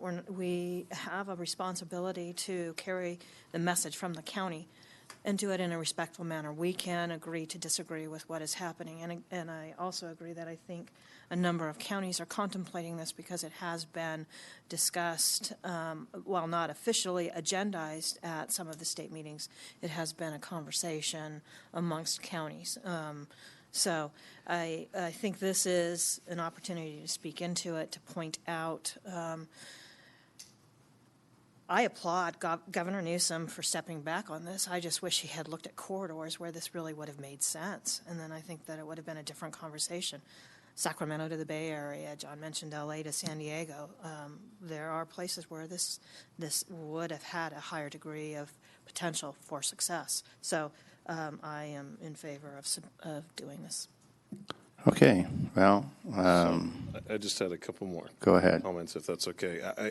There again, I see that we are getting into this situation where we're discussing the merits of high-speed rail, and I don't see that this body is equipped to do that. And what I do see is that there's a potential for litigation, unforeseen consequences that I think we're stepping a little too fast into this, and I don't think we've addressed that. What I'm going to propose, and I don't know that it will be too popular, but that we postpone this vote for a future time. That will allow our county council to look at it, to see any potential pitfalls that might be there, and come back with an answer. Okay. I don't fundamentally disagree with having county council review this, but we are performing a government function here. I have no idea what potential lawsuit could be manufactured. Although, if you got a checkbook, you can hire a lawyer. But on what basis would the county be sued on this? This is a governmental function. We pass resolutions all the time. And this is not about the efficacy of high-speed rail. High-speed rail has proven its own efficacy all over the world, except for the United States. And I recognize that we do lag behind in that. Having said that, this is about throwing government monies, in this case state and potentially federal government money, down a rabbit hole that even the governor of this state has basically said is not ever going to be achieved to what the voters really did vote for. Okay? The voters did not vote to spend the amount of money that is being spent now on a rail from Bakersfield to Modesto. Okay? This was to connect LA to San Francisco and Sacramento. Okay? If you're going to do that, the only place that is not connected by rail right now between LA and San Francisco and Sacramento is from LA to Bakersfield. Okay? That's the gap. And that's not even going to ever be addressed given the government's proposal. If county council can explain to me that we ought to review this for potential litigation, I'll be glad to listen to county council and bring it back at a future date. But I have no idea what someone would sue us on a mere passing of a resolution. Supervisor Woodruff, I have not had the time to delve into what a potential lawsuit could be.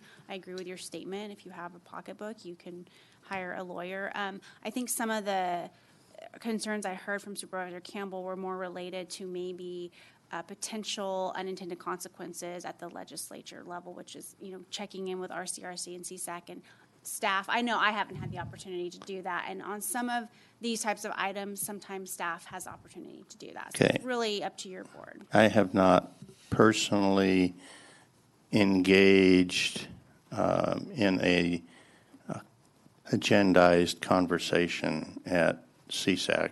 I am our representative to CSAC, but I have talked extensively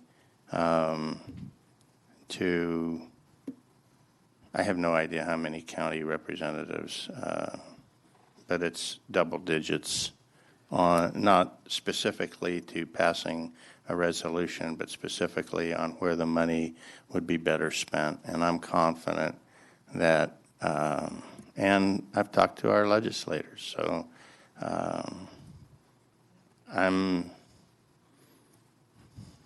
I'll just say I don't see the problem. But again, this isn't a time-sensitive issue.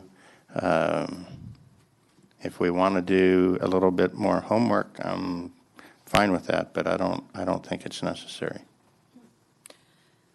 Yeah, I would say that I know this has not been an agendized item for RCRC either, but it is something that supervisors have been having conversations about.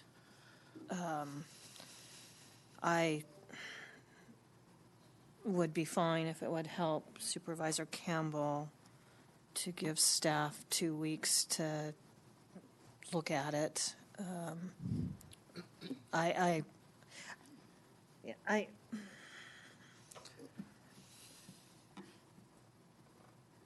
That's just as a courtesy to Supervisor Campbell, because I really do agree with Supervisor Rutherford that Okay. this is a I'm gonna make so- this simple, since I'm the sponsor of this, I'm fortunately in the position of the chair.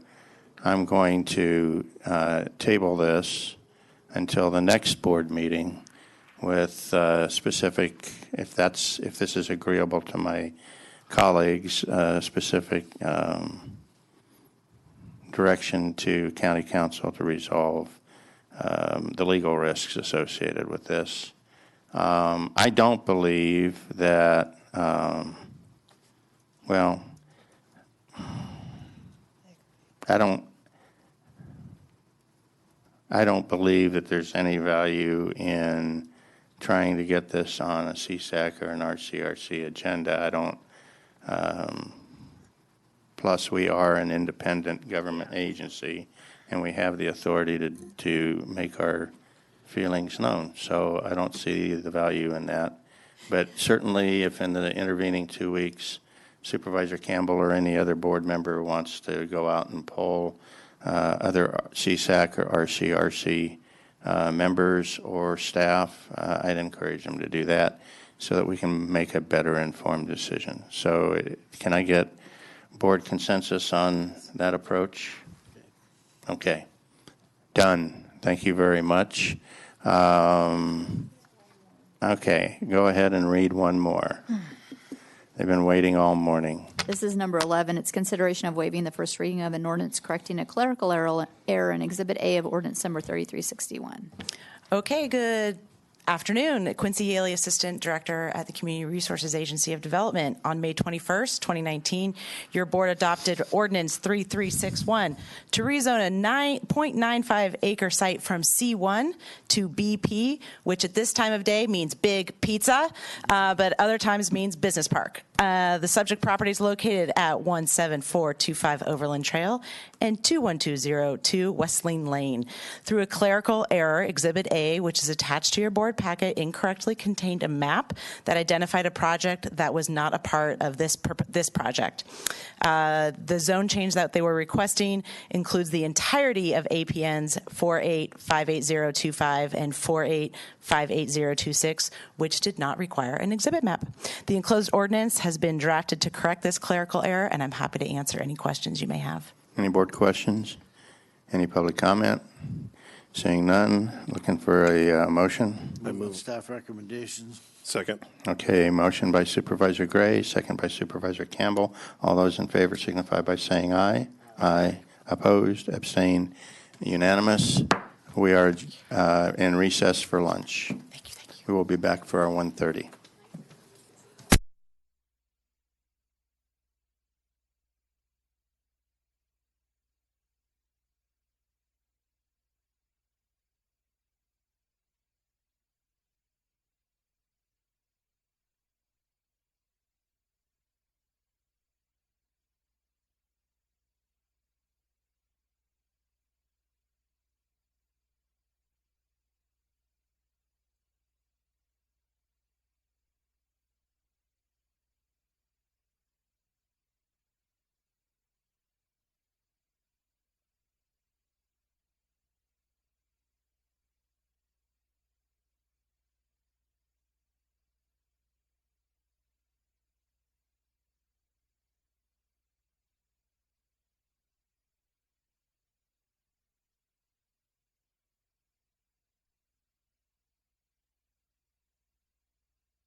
Okay, I'm going to go ahead and reconvene the June 4th Board of Supervisors meeting in Tuolumne County.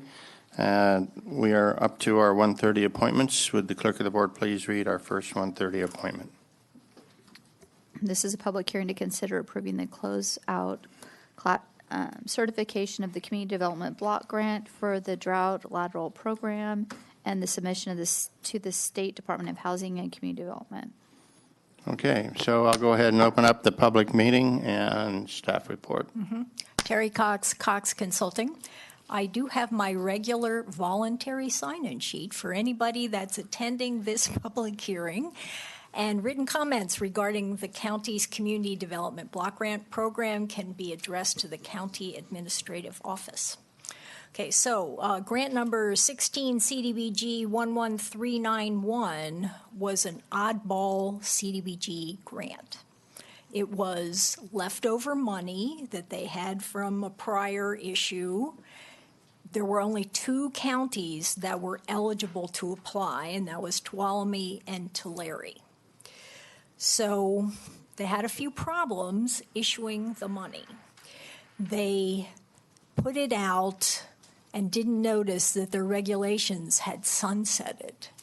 So they had to stop, readopt the regulations. It took them over a year to do it. And in the meantime, this project had been intended to partner with the State Water Resources Control Board drought project through TUD. They extended a main line down in the Quartz area, and there were over 40 households down there that were going to hook up laterals to this new main line. So because we were delayed over a year with the state reissuing the money, the state board had their own deadlines, and TUD was required to make sure everybody hooked up. So they told all of their users, you got to do it by this date. Well, you know, CDBG is just sort of getting around everything. And so most of the households down there said, I got a contractor here who will put in my lateral cheaper, or I could wait for this money that may never show up. So, as you can imagine, that's what most of them did. They took advantage of the opportunity that they actually knew was going to happen.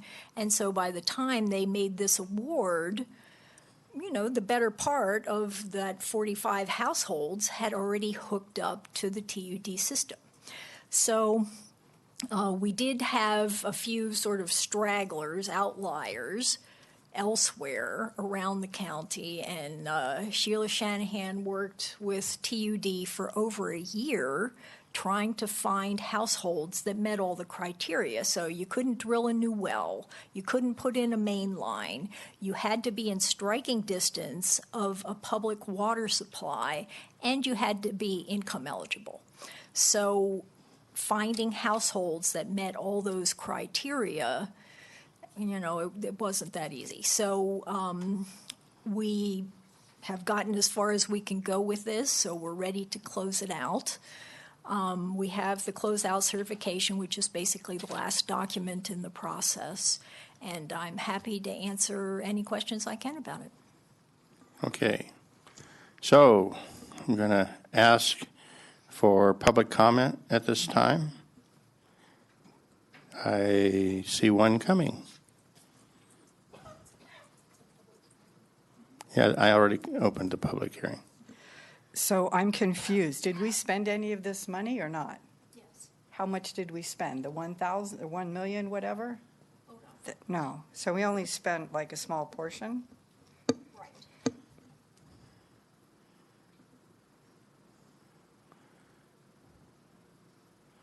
Yeah, I think we spent a little less than 200,000. Okay. Any other public comment? Okay, I'm going to close the public hearing and bring it back to the board. Supervisor Gray. Just a question. Will this money be available again, do you think, or is it just done? It was a one-time deal. Okay. Now, I think I mentioned Tulare didn't use the money at all. They just said, this is too bureaucratic, we're giving up. Now, the even more concerning part about this is the $500 million in DR money, the disaster recovery money that HCD has just recently been awarded. This is the same people and the same process. Okay. So difficult. So I'm okay with closing this out. I think that we owe some communication to the senior levels of the organization that does these grants. And maybe we can talk to your counterpart in Tulare County and maybe come in with a two-pronged approach on why the money wasn't spent and why the wheels of government grinding at a snail's pace contributed greatly to that. Because honestly, at the time we were doing this, this was a real serious issue in our county. Yeah. And when we're talking about emergencies, the front end of that is emergent, okay? I think it's worth putting together a letter. Do you think you could get with staff and get with Tulare and see if we can't come up with some kind of communication on the I'm sure that we could, and we could probably include Calaveras as well, because they had a heck of a time over money that was set aside for the Butte fire, and they ultimately gave up also. strength in numbers, okay? See what you can do. Okay. And I'm not going to put a timeline on it or anything like that, but I do think that we need to let the powers that be understand that the money's no good if it can't be executed. And if the problem is there, then they need to address it. We can't. So anyway, see what you can do to put something together. And okay? Will do. Is that, Thank you. Is that agreeable with the rest of the board? Yeah, I want a letter to come back. Okay. I'll sign it as the chairman, but yeah, and I think the board ought to take a look at what the letter says and make sure it says what we want it to say. Okay. Okay? Thank you. Yep. Okay. Would the clerk of the board please read our second 1:30 appointment? Do you have a motion? Oh, I'm sorry. Yeah, I forgot about that. Okay, looking for a motion. I move on staff recommendation. Okay. Second. How quick of me. Motion by Supervisor Gray, second by Supervisor Brennan. All those in favor signify by saying aye. Aye. Opposed? Abstain? 5-0. Okay, now, would the clerk of the board read our second 1:30? Sure. This is consideration of approving Tuolumne County Behavioral Health Advisory Board Annual Report for fiscal year 2017-18. Hi, I'm Chris Daly. I'm the chairperson of the Behavioral Health Advisory Board. I want to thank you for inviting us to come today. I know we're supposed to be doing this on an annual basis, and we've been a little tardy. I also want to, the second slide here is a letter from our advisory board to you about this report. I think one of the key components of it is that we'd really like to hear from you if there's something else you'd like to hear in your annual report from the advisory board that you want added for next year. That'd be really helpful. Next slide just is a list of all the community members who've served on this committee. We also want to be sure and thank Supervisor Rotifer and Supervisor Brennan for their very dedicated and consistent attendance at our advisory board meetings during their terms. It was very enlightening and helpful to us to have them there on a regular basis. So what does the advisory board do? We have some charges in the legislation to review all the contracts, the major contracts that come before the Behavioral Health Department, to host public hearings on behavioral health activities or programs and proposals, to monitor all the changes that happen in the Behavioral Health Department or things that we think the Behavioral Health Department needs to change and improve and increase, to encourage community involvement, improving behavioral health throughout our community, and to report to the Board of Supervisors on an annual basis. We have some key activities that happen every month at our meetings. We hear reports from the various departments of the behavioral health and from the various subcontracted behavioral health services in our county, and various different partners who have a contact with the behavioral health system, like the social services department, the probation department, sheriff's office. Those agencies all have contact with behavioral health and behavioral health needs. And we have also made an effort this last year to get a number of our board members all trained by the state California Association of Local Behavioral Health Boards, and so they've had that formal training at the state level. The next section here briefly describes for you major activities of the board in 2016, 17, and 18. In 2018 particularly, we took a big emphasis on getting reports from all of the people who also contact the behavioral health system in some way.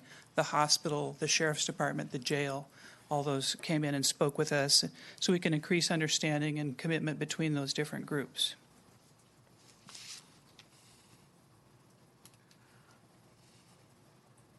So the next slide is the Behavioral Board's advisory's goals for the 2019 year. We want to be cooperating with the opioid study and participating in that and making sure that we address that critical issue in our community. We want to increase our ability to work on suicide prevention activities. Tuolumne County continues to have a very high suicide rate. And we want to do anything we can and everything we can to reduce stigma for people who have mental health challenges and behavioral and substance abuse challenges in our community. Some additional goals of a less critical nature are there needs to be a better level of generic services for the geriatric people in our community. Geriatric mental health services and behavioral health services need some expansion and increasing. We're going to continue to pursue training, both in-house and external, for all of our members of our board so that we're better equipped to do our jobs. We always are looking for ways to expand the membership of the board to include other key groups or that aren't represented now. And working with that state organization to increase communications with other behavioral health boards, particularly the ones near us in our community who have similar challenges that we face. When we were compiling this report, we tried to put together a directory of all the places in our community where you might be able to contact to get behavioral health help, no matter what your income level is and no matter what your belief system is. And that doesn't exist at this point. And so we'd like to continue to work on putting that together so that there would be one document that everyone could refer to. The next, some of the key players that would be in that kind of a directory, if we had all their contact information and the right names and numbers, of course, the Behavioral Health Board, but MACT Health Board, Matheson Memorial Health Clinic, the Miwok Health Center, the Veterans Administration, Adventist Health Services, and Tuolumne County Private Therapists are all providing support for people who have mental health or substance abuse challenges in our community. So it's kind of a difficult system for someone who's new and emerging into the needs to be able to work their way through and find the help they need.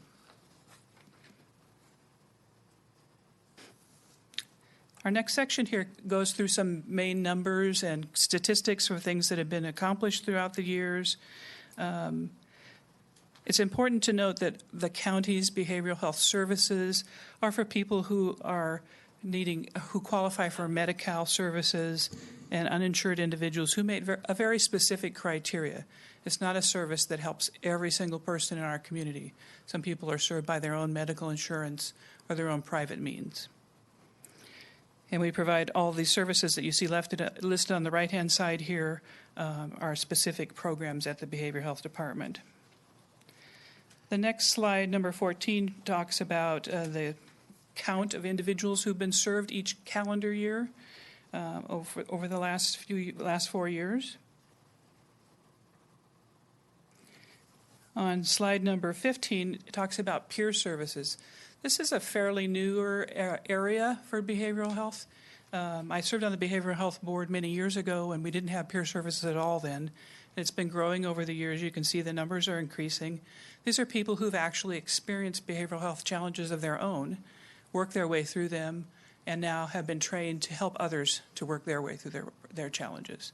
So those services have increased in our community and are continuing to increase. The number of people we have had to place out of county is in the next inpatient residential services list. And that number has been fairly constant in the last few years. We try to keep that number down as far as possible because it's way better for families when someone is able to stay in the community and stay near their family support. The crisis evaluations and hospitalizations. The crisis support team has increased the number of evaluations they have to do. We haven't had to do as many hospitalizations as in past years, and that's probably due to the increased number of services and the full service partnerships that have happened in our community. There's more services to refer to locally so people can get the help they need and not have to leave the emergency room and go to a hospitalization outside county. So the 2018 highlights, Michael Wilson was hired. He's traveling for business today, so we didn't get to have him come join us. Tuolumne Miwok Health Clinic added significantly to their provider list and increased capacity in our community a great deal this year. We've improved some of the different services.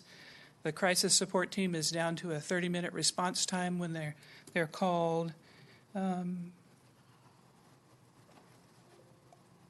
the other, number 9 there, the 6-county collaborative crisis residential unit located down in Merced County was an interesting and large project that happened over the course of 2018. So the ongoing challenges that we face are the sum that we faced for many years: recruiting and retaining qualified staff. I'm sure you've heard that before from almost every department in the county, but it's particularly critical when most of our staff need to have certifications or levels of education that they need to meet. Telemedicine opportunities are going to continue to grow, and we are going to need to continue to meet that challenge technologically and in helping people to understand how to access and utilize that service well. There's some implementation of drug Medi-Cal and associated requirements that are going to come into our future that are going to be challenging for us to meet. And there's just always continuing increasing demands from the state and federal governments for the technological things and reports and making sure that all the things that we do meet their standards. So we'd like to encourage succession planning and the pursuit of training opportunities for our future workforce so that we can continue to look into the future for what that workforce is and always be able to have people ready to fill those positions as they become available as our longtime staff retire. We'd like to continue to increase the level of cooperation with law enforcement. Unfortunately, law enforcement's sometimes the first contact people have with a system of behavioral health supports. So we need to make sure that our law enforcement system is really has all the tools they need to be able to make that successful. We use data to review and process the reduced hospitalizations and placements. Updating the technology and keeping that up to date so that our workforce can be moving into the future is always a challenge. And the peer services will continue to grow into the future. So of the Board of Supervisors, we request that you would help us by continuing to find members of the community in each of your areas, in each of your districts that would like to serve on the Behavioral Health Advisory Board. It's important that we have people representing the whole county, not just downtown Sonora. We'd like for you to think about including some money for the cost of travel to training for the Behavioral Health Board Advisory members. And you can always be our best contact for outreach into the community so that when you're in your districts and as you find people or groups of people who are having challenges with behavioral health issues, you can let them know what's going on. What questions do you have? Any questions? Supervisor Gray? Back to slide number 12, if we could. Uh-huh. The issue of how we get all of these people together, and I think it's a great idea. But how do we do it? Is it something that behavioral health can do? I don't know if this is a question for Mr. Boyack or who. Yeah, Supervisor Steve Boyack from the Human Services Agency. So we have standing ongoing monthly meetings with many of these folks, with the MACT behavioral health folks, with the Tuolumne Miwok and Matheson folks as well. So we are meeting monthly with the providers in those circumstances. And please understand that behavioral health has a very, very narrow scope of focus of eligibility for our services. So we are reaching out to these folks, and I would probably include both California Health and Wellness and Anthem Blue Cross as well, because those that are suffering from mild to moderate illness that don't necessarily meet medical necessity for behavioral health, we would want to engage in an effort to make sure that they have access to service. So this is an ongoing effort. It's a monthly effort, to say the least, and gives us a good chance to know who to contact, who is overseeing those particular circumstances for those agencies. So we found it very, very helpful, without a doubt. It's a work in progress. So as part of the answer to that too, and at the outset, when I got appointed to the board, one of the challenges that I think we had on the board at that time is that the expectation that the county, of what the county services to be provided was out of whack with what the very limited scope of county behavioral health and the funding that goes with it. And at the time, I don't think we had anywhere near the robust partnership that we have now. But working through that, you thank me, but I got to thank the advisory board, because that was a lot of hard intellectual and emotional work to get to the realization that the county was never going to be able to provide the full spectrum of services that I thought they expected at the time. And we worked through that. And I think they have a better understanding. And as a result, or maybe not as a result, but coincidentally, the MAC was coming online. I'm sorry, the Mathiasen Memorial Health Clinic was coming on. The Miwok Health Center was coming on. I think it was during that period of time that the VA clinic came into being. And we were developing a more robust local private therapy family of providers, if you will. And I think that the progress that we've made in closing that gap from what it was prior to the county hospital shutting down, maybe. I don't remember back that far.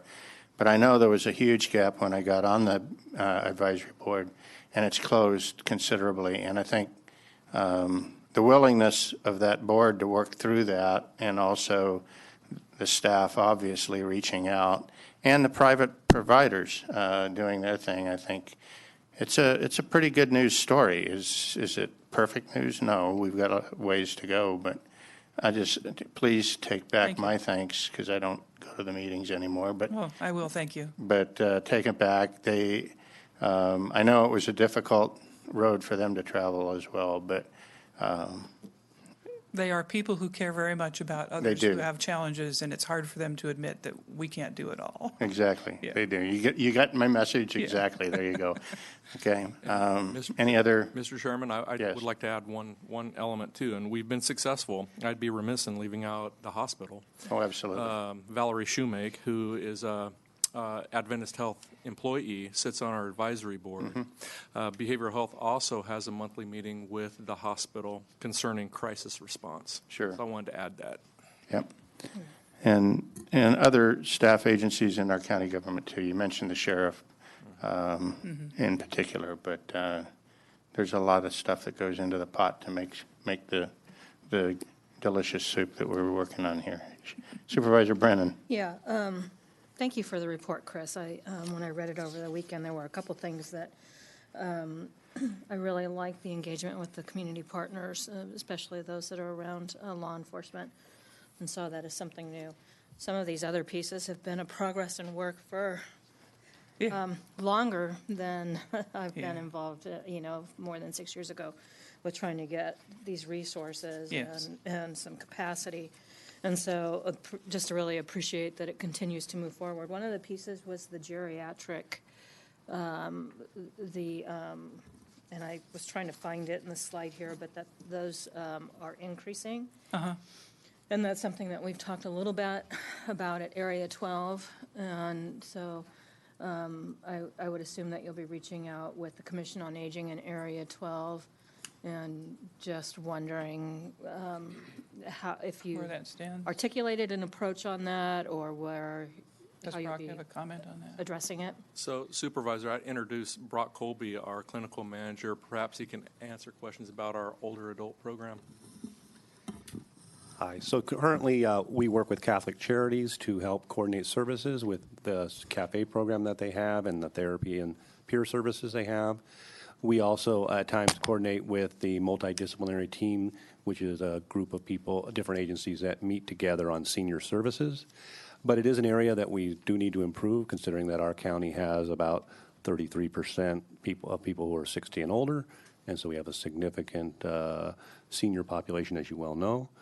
And so one of the limitations in the past for ongoing services has been you have to have Medi-Cal to be able to get ongoing services versus crisis services. So what we have done with some recent efforts is trying to use some of our outreach work through MHSA and a small grant that we received, SB 82, to try to help seniors in crisis who can then try to link them to these other resources in the community. But I think we still have a long way to go. Yeah. And, okay. If there's anything that coordinating with some of these other agencies, please reach out and we can work on doing that. The other piece that I would just, the last slide about ongoing challenges and opportunities. And we are certainly meeting the opportunities. The challenges, though, are the same. So many of them are the same challenges that we've been talking about. And so trying to really find a way to address them. And, the telemedicine, again, I know the evolution of that, how we expand those opportunities. Right. And, but every one of those 6 bullet points, I think, are pieces that we've been talking about for a long time, and we need to. And some of them are things that will continuously need to be improved and worked on. And some of them are pieces. You don't get to a conclusion on them. We don't, but some of them, and I want to thank everyone that's on staff because they're very good about pointing us in directions on where we can take pieces with the legislature. Mm-hmm. And that's going to be, I think, a really important piece to continue that advocacy. And again, that comes directly from you, from staff. Mm-hmm. And it's just an important piece of this. Yeah. Okay. Supervisor Campbell. Yeah, I just want to thank you again for the presentation that you've made and bringing this information to us. The slide show's down, but I just wanted to highlight slide 17, which was a chart that shows crisis services over hospitalizations. Yeah. And more than anything else in your presentation, that to me illustrates the success that behavioral health has had. Crisis services have gone way up, and yet hospitalizations have gone down. That is amazing. It's wonderful, isn't it? Yes. And in addition to that, if you look at inpatient placements, they're essentially static, but they haven't increased, which one might expect. Right. So that there Good. also shows that the work that behavioral health is doing is paying off. These changes that have been made are having an impact. The peer services that you mentioned, I've seen people go through that and just come out of it with hope that they never had. Yeah. And it's such a great service to our community, and it's it's so much more effective than, dealing with people at the back end where they've lost all hope and they're struggling with mental health issues or addiction than it is to try and reach people that are kind of on that teetering point and Right. give them a little bit of a leg up to get control of it and get some hope in their lives. Yeah. The last thing I wanted to mention was the state mandated reporting is killing us. I don't know what proportion of staff time is dedicated to the reporting, and I don't think I want to know because I imagine it's quite a bit. I don't know how much the public knows about how reimbursements work for behavioral health, but the county has to track every individual client in a variety of for a variety of agencies in a variety of formats, and if we make a mistake, the county could be liable for those costs, and the reimbursements will have to be returned. So it's a huge burden on behavioral health, and I don't know if you have any suggestions on ways we can get some of that mandated reporting loosened up, if we can advocate in some way to get funding from the state to come with the additional mandates that we received. But it's just, if you look at the amount of people, the amount of staff time that's used for crisis services and actually touching the lives of people in our community versus what's dedicated to, keeping the books and Paperwork. Yeah, there's much too much time spent on paperwork, and a lot of it comes from these unfunded state mandates. And I'm sure we'd all agree with you on I'd be very interested in working with you on finding ways we can get that changed. I don't know if it's going to have to come at a higher level or what, but it's a real problem. Mhm. So thank you very much. Thank you. Okay. Any other comments? Supervisor Kirk? You guys have said most of it, but I do sit on the board, and I'm new to the board, but I'm confident in the staff. They're great people. They have a clear vision. And, one of the big things for me coming in is kind of like they said, the shoe doesn't fit all. You would think there'd be services, but they're not covered. And so that's why it's so important that we have these other groups that are filling in, where we can't pick up the pieces. And then also peer services, working in a prison environment. There's nothing more effective than hearing it from the source, from the people who go through it. So I'm looking at the numbers here. There's just a ton of numbers. I believe over 1,600 of people who have gone through, just in 2018 alone, of these peer services. So all that to say, thank you, Chris. Thank you guys for being competent and doing great work. And I've gotten to get to know Wilson a little bit, and I think our community's in good hands, and we'll just continue to collaborate with people who are involved and do the best we can. And I will say I'm glad for the priorities moving forward with the opiate and suicide, especially the opioid. It's kind of near and dear to my heart. So if there's any way I can continue to collaborate with that, let me know. Thank you.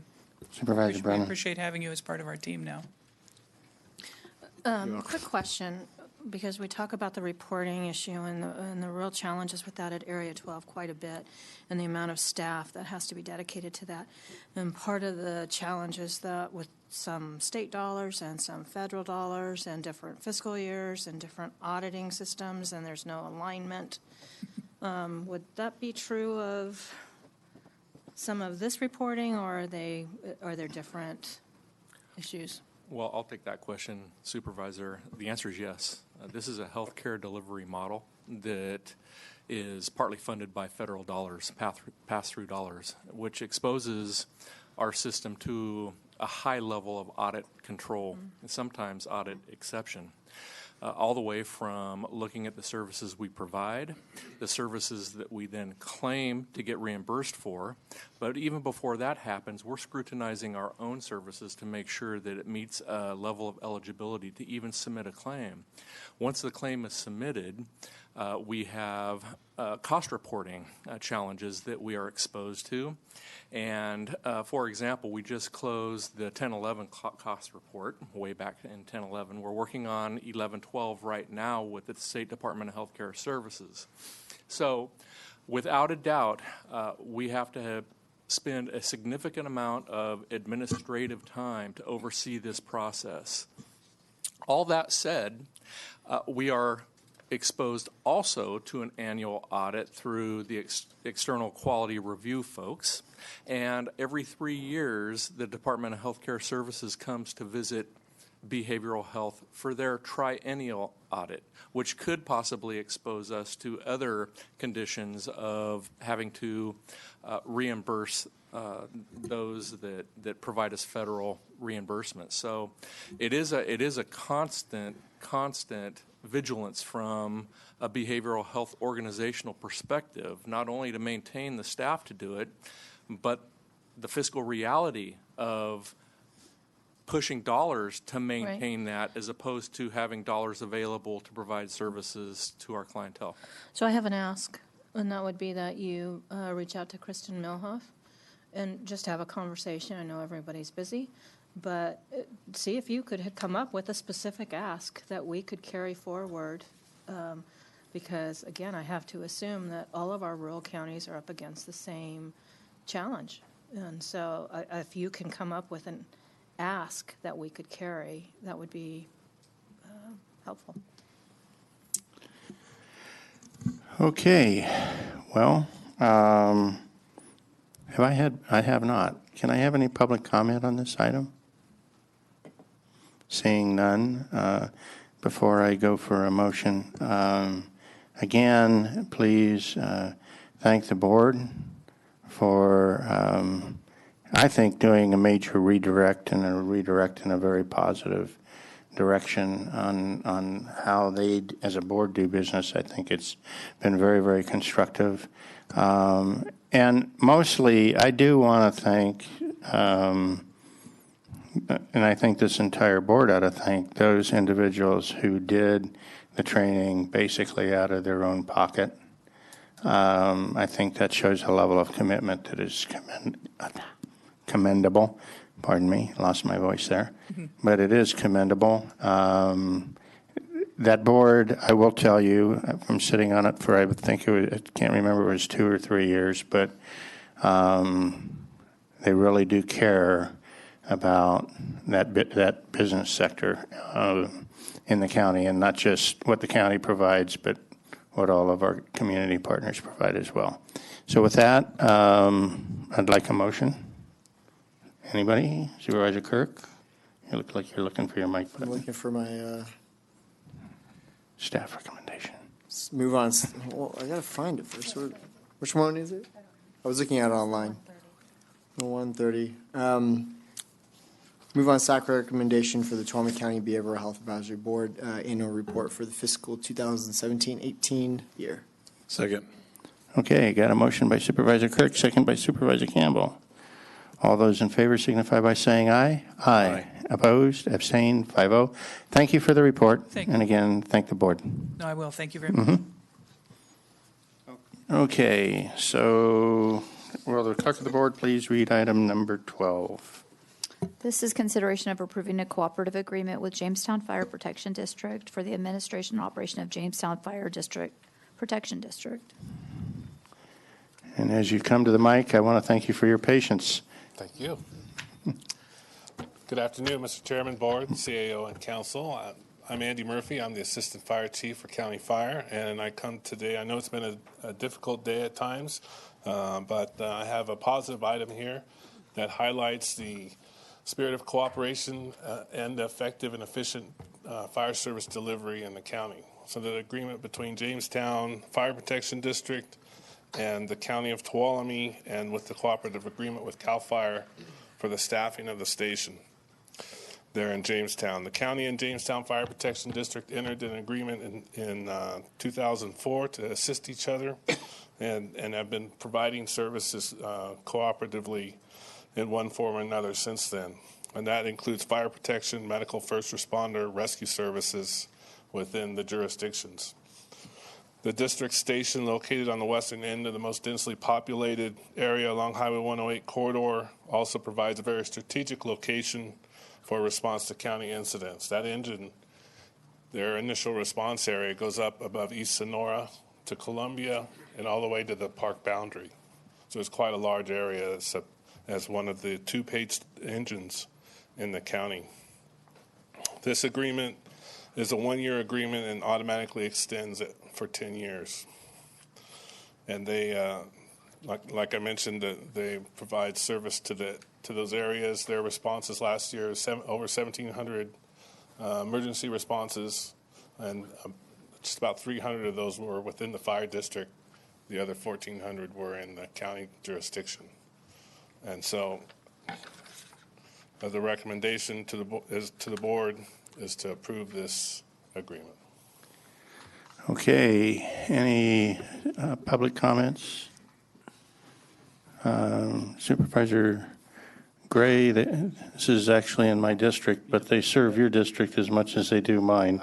Probably more so, and gets back to one of those no-brainers again. I would move that we approve the agreement with the Jamestown Fire Protection District. Second. Okay, I've got a motion by Supervisor Gray and a second by Supervisor Brennan, and I just want to tell you how much this means to my district as well, but to the county, and it's a great opportunity. So all those in favor signify by saying aye. Aye. Opposed, abstain, 5-0. Would the clerk of the board please read item 13? Reports. Okay. Start with Supervisor Kirk. I'm sorry. I'll start with the clerk.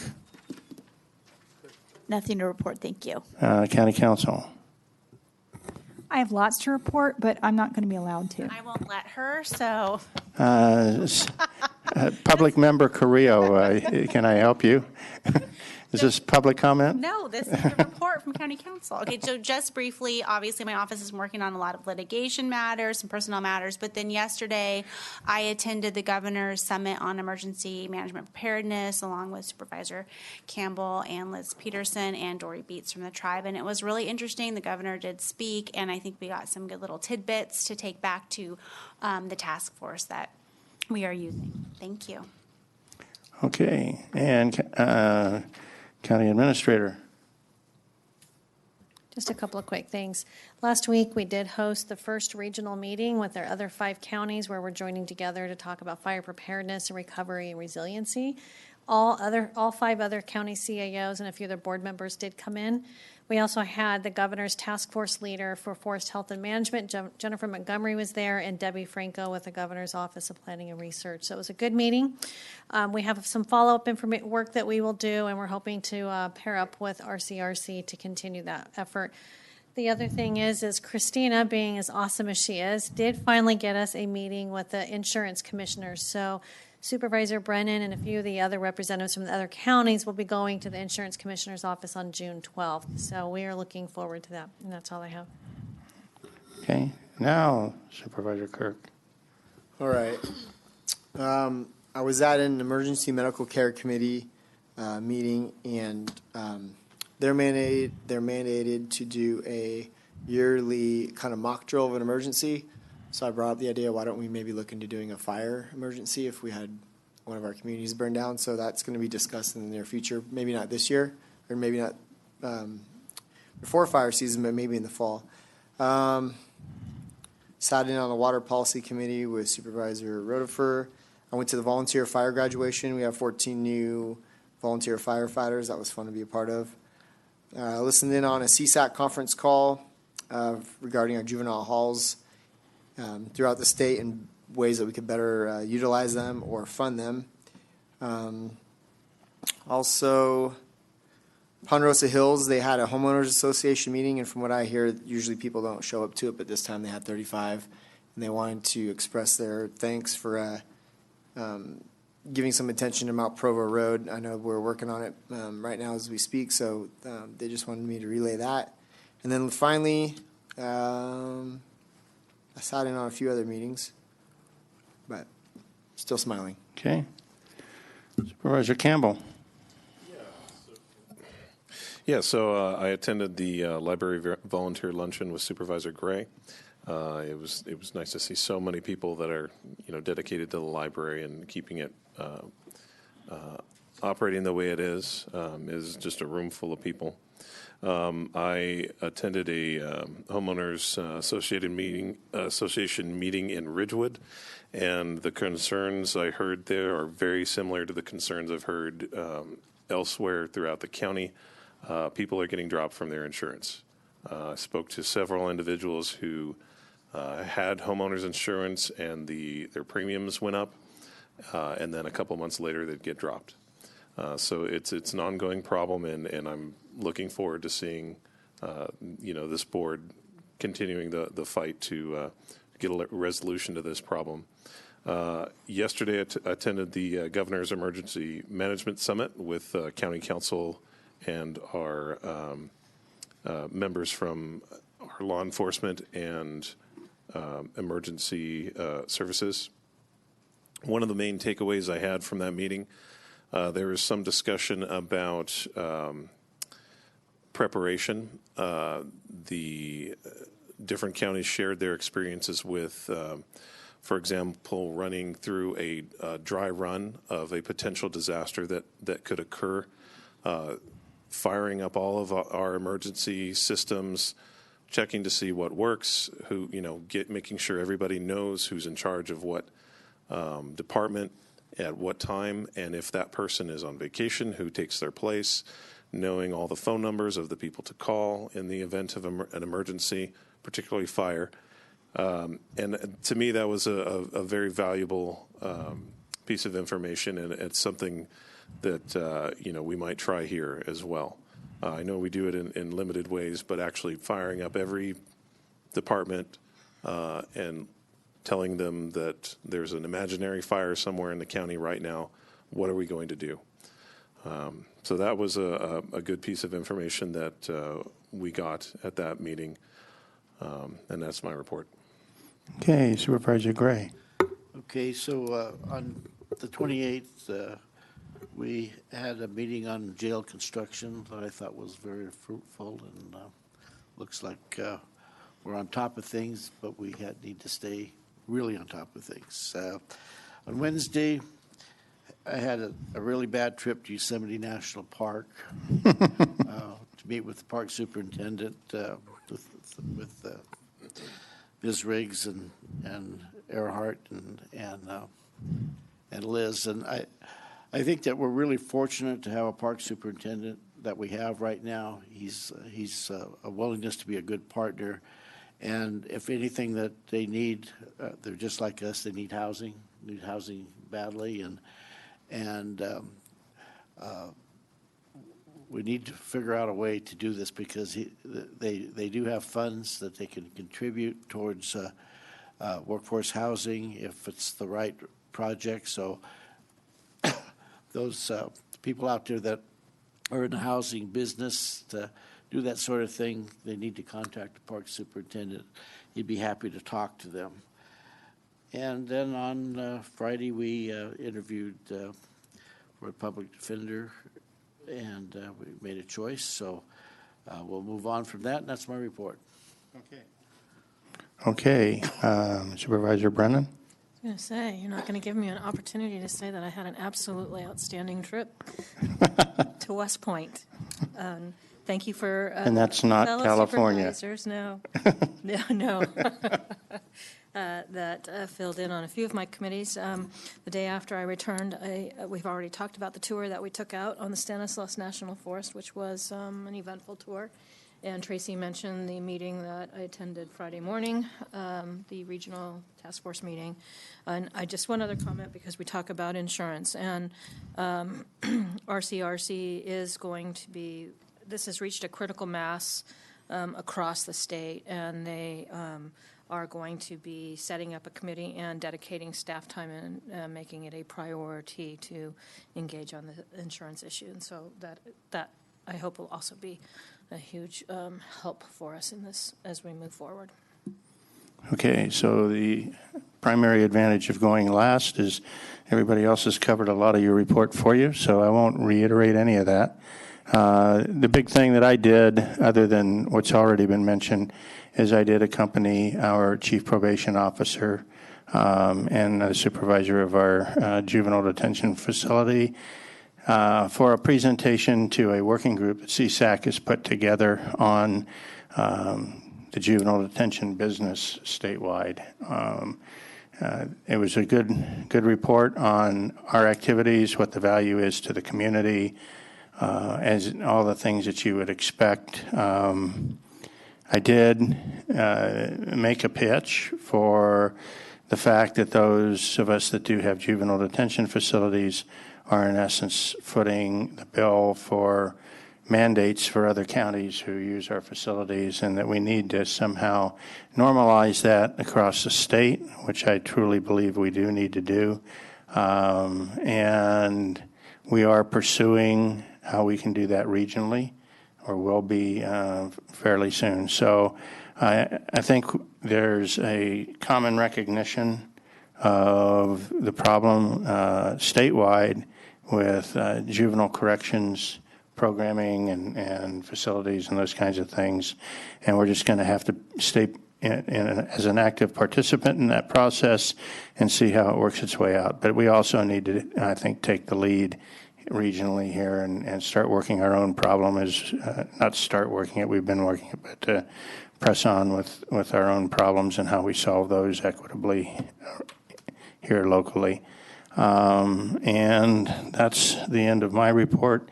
As far as the remainder of the agenda, item 14 was pulled off.